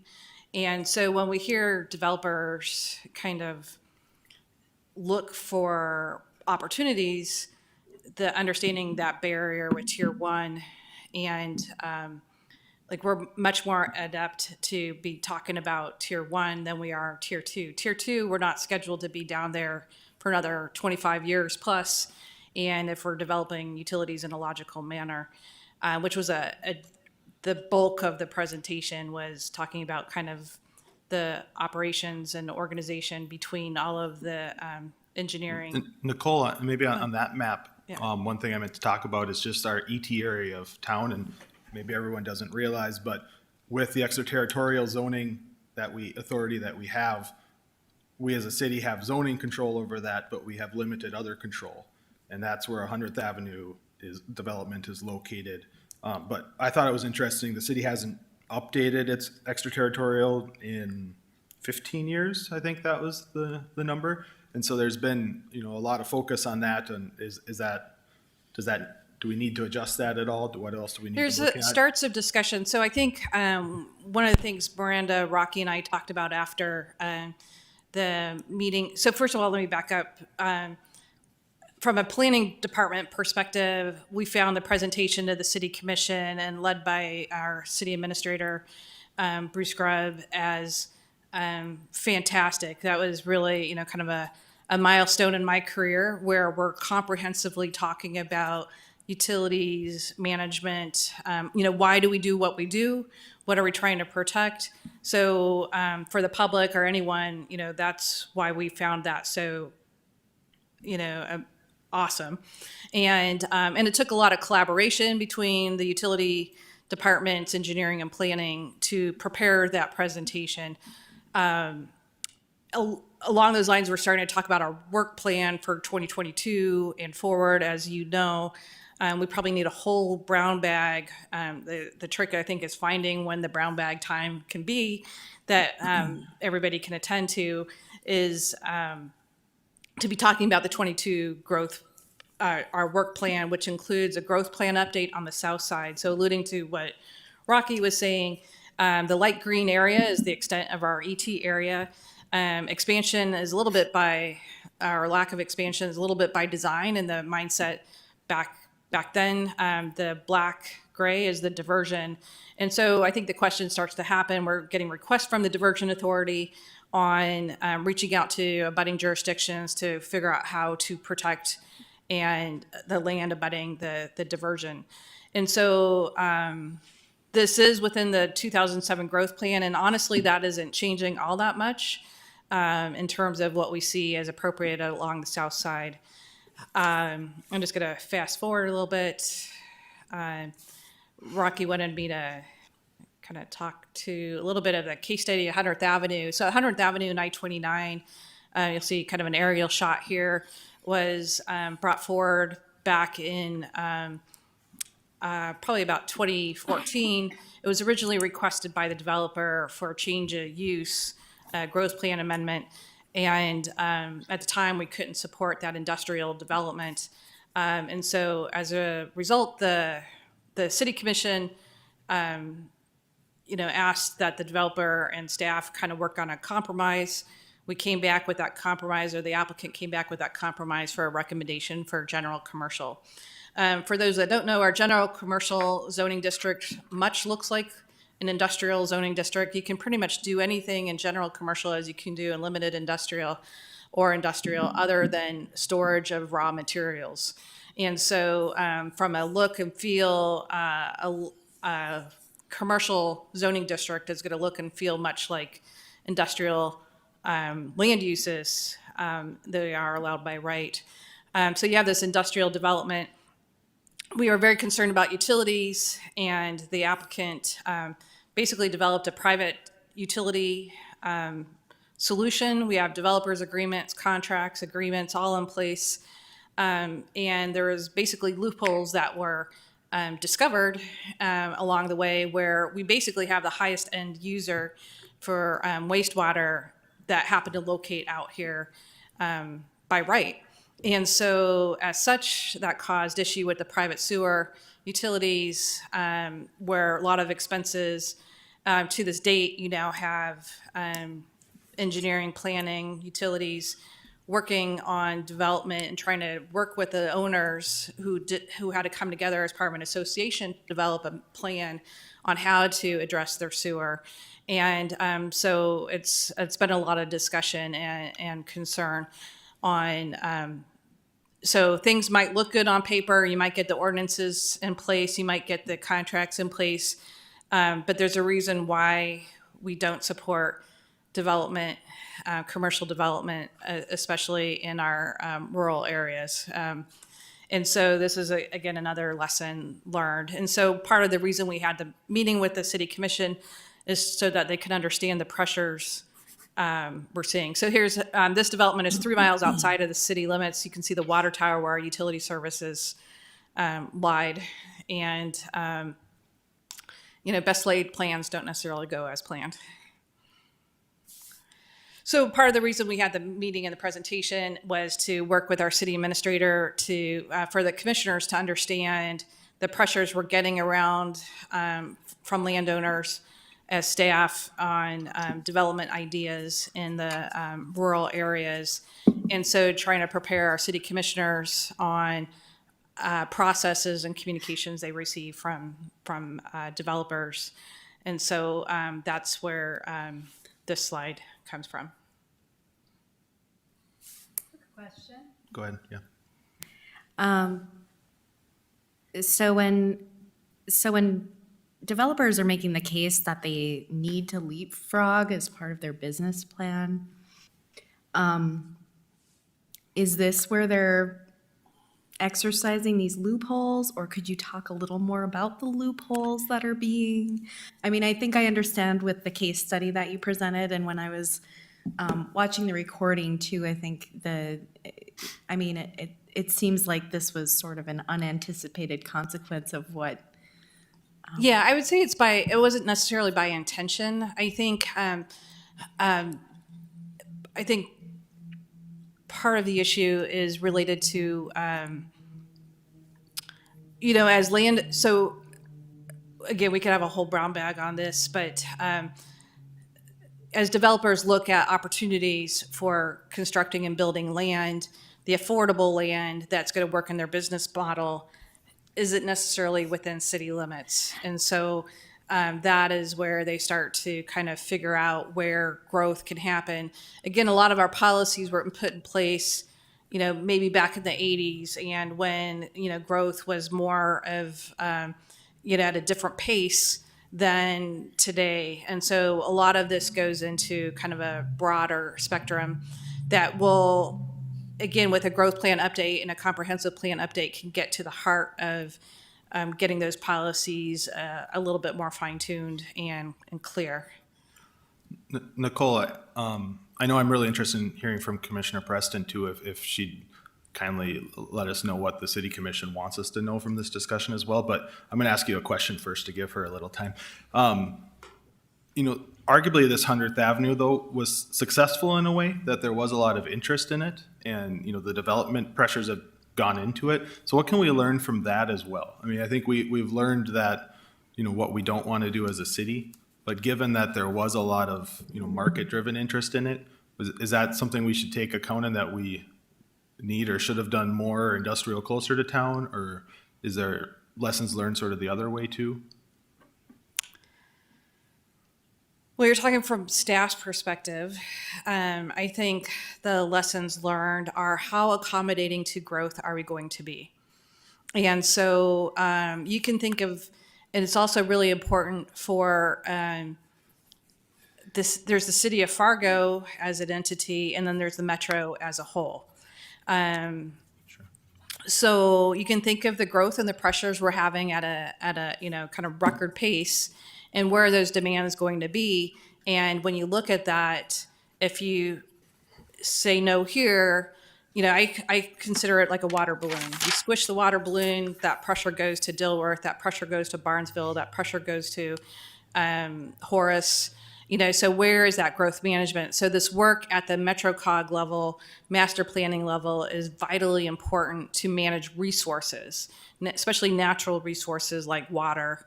And so I think that's vitally important as the threshold for guiding all of our growth management.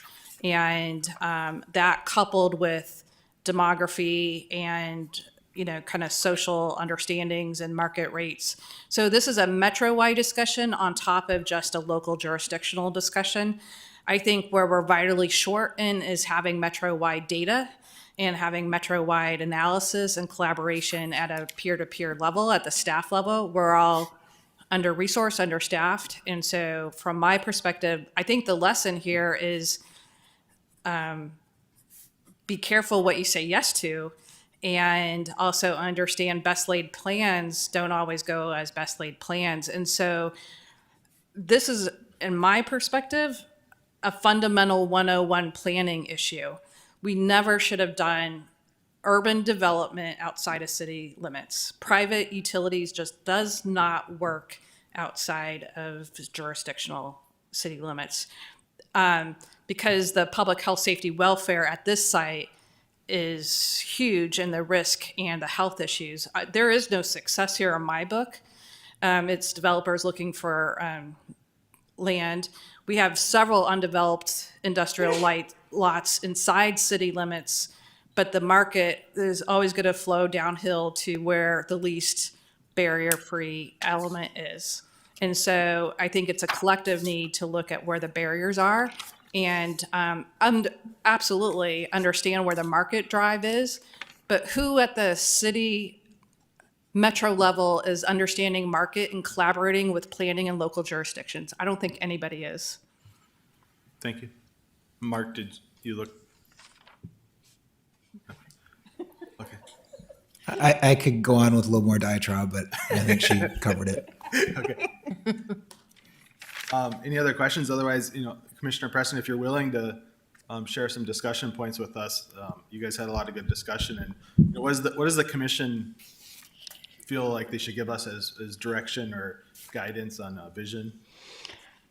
Well, I can't speak for all five of us, but let me just say, let me just step back a little bit in regards to the core neighborhood plan and how this conversation relates to that, and probably bring more of a financial sustainability perspective to it.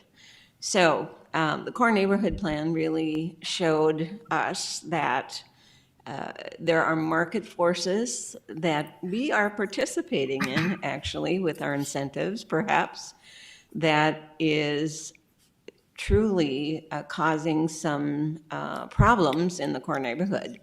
And all of us, I think, recognize that the infrastructure that's already in place is a much more financially feasible way to build out and build in the city. So understanding that the growth that we're seeing in our edges have an impact on what's currently existing in the core neighborhoods, especially in the older neighborhoods. So from that perspective, looking at growth, not all growth is good growth. And I think that's the movement that we are starting to make, is understanding what good growth probably is. And when I say good growth, I mean from the perspective of the public sector. So having that conversation about what is good financial growth and good growth in regards to financial sustainability from a public sector needs to be also a perspective that is considered not only markets, but also the strength of the public sector. So, as we look at the diversion coming into place, and we have probably 40 to 50 years of current kind of growth patterns, we have about 40 to 50 years worth of growth left. And how do we then encourage and perhaps incentivize the kind of growth that will make sure that we, in 50 years, are going to be financially sustainable? I know that coming down then to the level of how do we deal with projects that are in front of us. And you asked a good question in regards to the public infrastructure that went into play with this park and how that relates then to the surrounding development. That public infrastructure cost and the cost-benefit ratio of doing that needs to be part of that conversation. So, we are in the process of doing a study. Baker Tilly is doing a return on investment for the public sector study. And that piece of data, I think, will be important as we go into the discussion about what kind of development is good development in the land that's available. The highest and best use that came up in this conversation, by all means, that's going to be, I think, probably part of the conversation in regards to the land development code and or any other tools that we might have available to us to encourage that. Yeah, so I'm rambling a little bit. No, I appreciate that. I think we all like hearing your thoughts on this. And I know some of the discussion between the city commissioners was in relation to slowing down in some fashion. I know there was multiple comments on that. What does that mean as far as our work or as far as the planning department? What does that mean in terms of that? Slowing down development? Yeah. I don't remember hearing that comment. Okay. I think it was, at least from my perspective, it's more an issue of making sure that development is highest and best use and is, considering the extension of infrastructure and how that impacts the public dollar. I don't know, Rocky. No, that's fine. I think it was a different commissioner. So, I mean, I don't expect you to speak for all of them. Just any other discussion points that people took from the video or?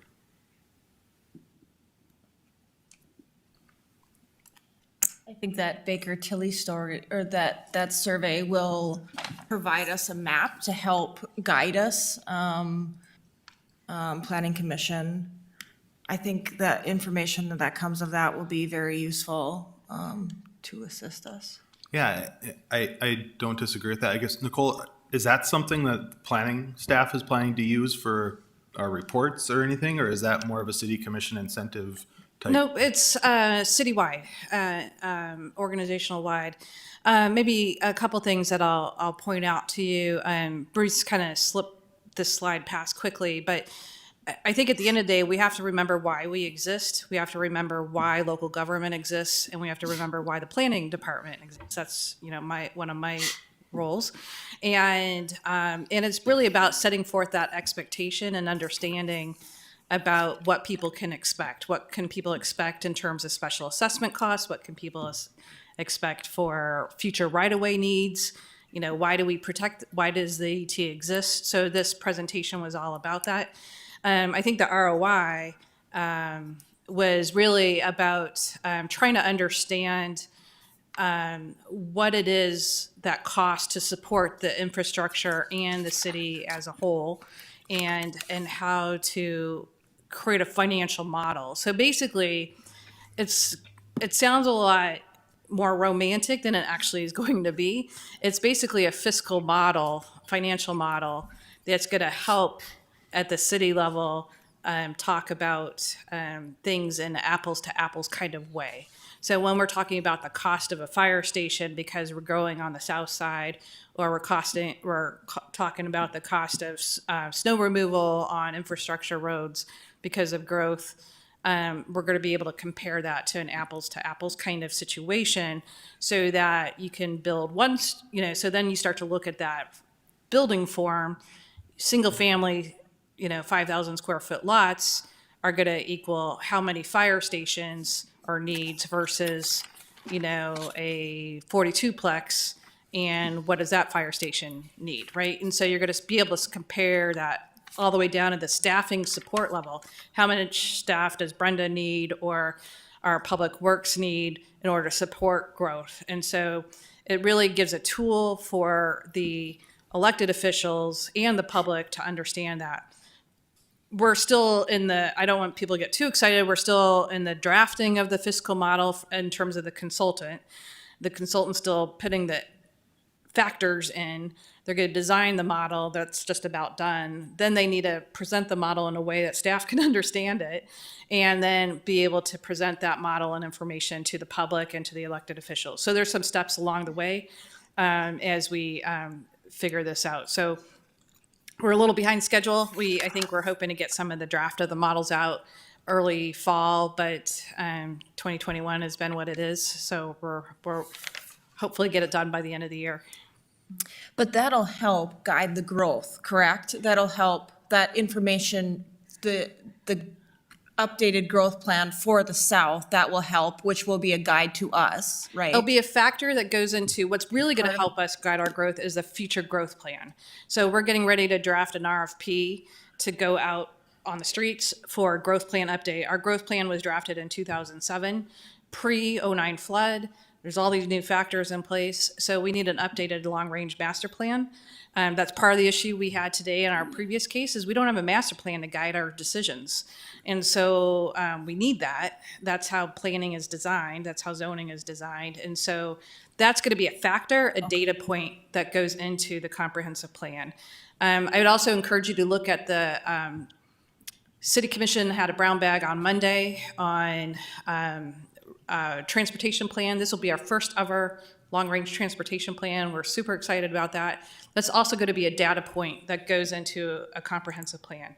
So basically, all of these other departments are working on data points and collection points to go into a comprehensive plan that can come together to guide the growth that you need. If I could add just something to that. Go ahead. Yeah. I think all of these data points that Nicole is talking about is to try to put some support into the decision-making at the city commission level. And if I remember correctly, the case example that you all looked at was denied by the planning commission and then got approved at the city commission. So there's got to be... We tried. Yeah, I know. So having as much and as solid a foundation to be making those decisions. And part of that is the ROI study, but a large part of it is other data points as well. Right. Is the planning department, we've got a housing study that's being talked about with MetroCog, and everybody seems to be trying to figure out what questions this housing study is going to, is the planning department going to be any part of that? And what questions, this will be a metro area housing study, and, some of that hopefully will help with the core neighborhood issues. But I think everybody's extremely nervous, and I think Arlette sort of started the discussion, and also Trenton that runs our community land trust, that we do all these studies, and are we going to do anything with them? in what is gonna be the ultimate, what I wanna say, goal of this metro study to find out what we're short. I mean, we all know affordable is the big item, but is this gonna help us? I mean, we've got a million things going on right now in the planning department, and the day-to-day stuff, I think, is gonna be the tough stuff, plus the stuff that I saw in the original video on the, that Bruce Grubb did when I watched it is, I see the planning department, I see us sort of getting caught in the middle here at times as I mean, I almost saw some conflicting arguments as we move maybe south. And that we as a planning commission are gonna get, realistically, we haven't had too many really tough things since, Dakota Boys Ranch goes way back. And again, I've got 2 kids that live right out there, and Dakota Boys Ranch has not been a problem at all. But it, I mean, hopefully we're getting the right information to the people doing these studies, that we get something out of it that's usable. It would be my, I mean, the core neighborhood study, like some people have said, we could have, half of what they presented to us, we probably already knew. It just got written down by somebody. And, I think there's 2 parts to that. So, when we talk about the benefits of the core neighborhood plan, it's also the public engagement, right? So that was 3/4 of the core neighborhood plan was the public engagement and the neighborhood involvement. You're right, the data and the findings probably aren't anything revolutionary, but putting that all together in a strategic plan on how to implement is where we're at today. I think the housing study, I don't want to take too much credit for, but the idea came out of our office in terms of reaching out to the FM MetroCog to see if they would be willing to sponsor this and help us support this. Because again, we are missing regional collected data and a finite detail that we can use. And it doesn't exist, or it's not being shared, or it's not being communicated. Everybody is comparing apples and oranges, and there's no apples to apples comparisons. And so we really want a scientifically data-based analysis on a regional basis, because whatever we do here affects Dilworth. What Dilworth does affects Horace, and we're not seeing that interrelationship to our policies and procedures. And so a lot of people, for instance, complain about the apartments in Fargo. However, when we look at the region, the apartments in Fargo make complete sense because we're the bullseye of the metro. And so if you look at large cities like the Twin Cities, as you get to the center, it gets denser and denser, right? That's how the geography of planning works. And so we need to understand where the single family housing is appropriate, where the multifamily is appropriate at a regional level, so that we can, again, make sure we're talking about apples to apples.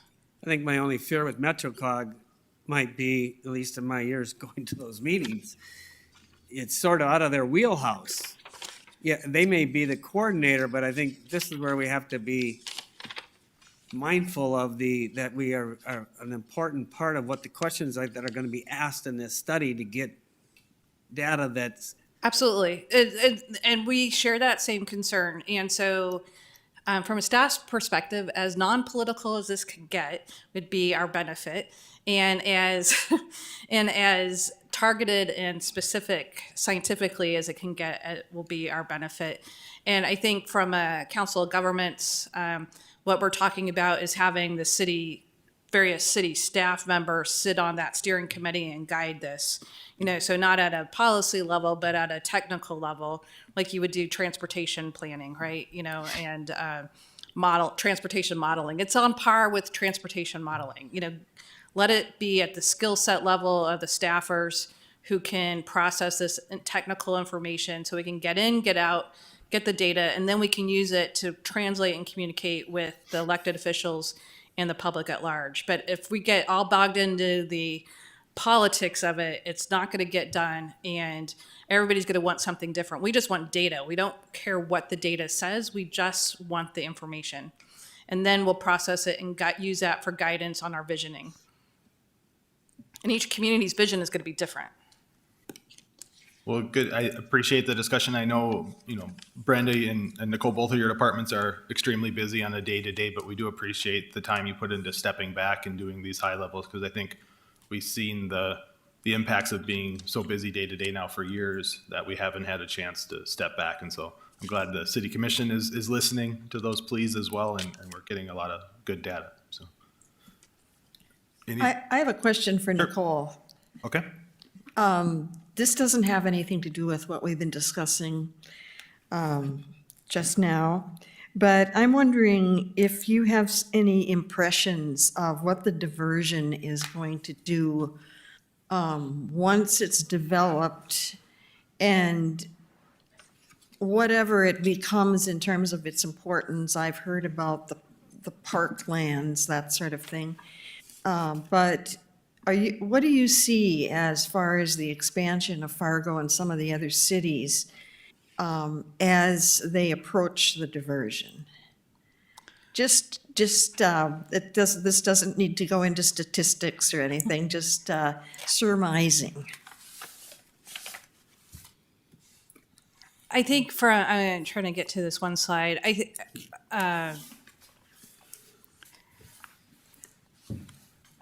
So I think, Brenda and Nate Borboom can speak to this a lot better, but, this is a slide that talks about the post-diversion and what's going to be protected from flood management. I think it's important to remember we still have the 500-year, kind of management.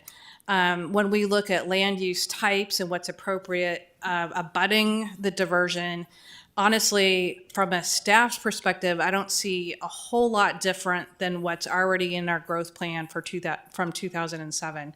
And so, which is on the edge of town, you normally, that the diversion, from my understanding without doing a growth plan, is basically going to be the edge of town. And so that edge of town, what you normally see, more rural in nature land uses, agriculture preservation is important.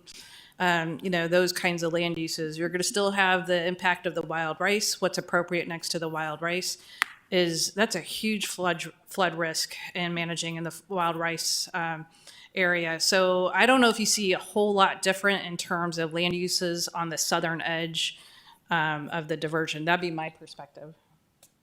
I'll turn it to Brenda, actually.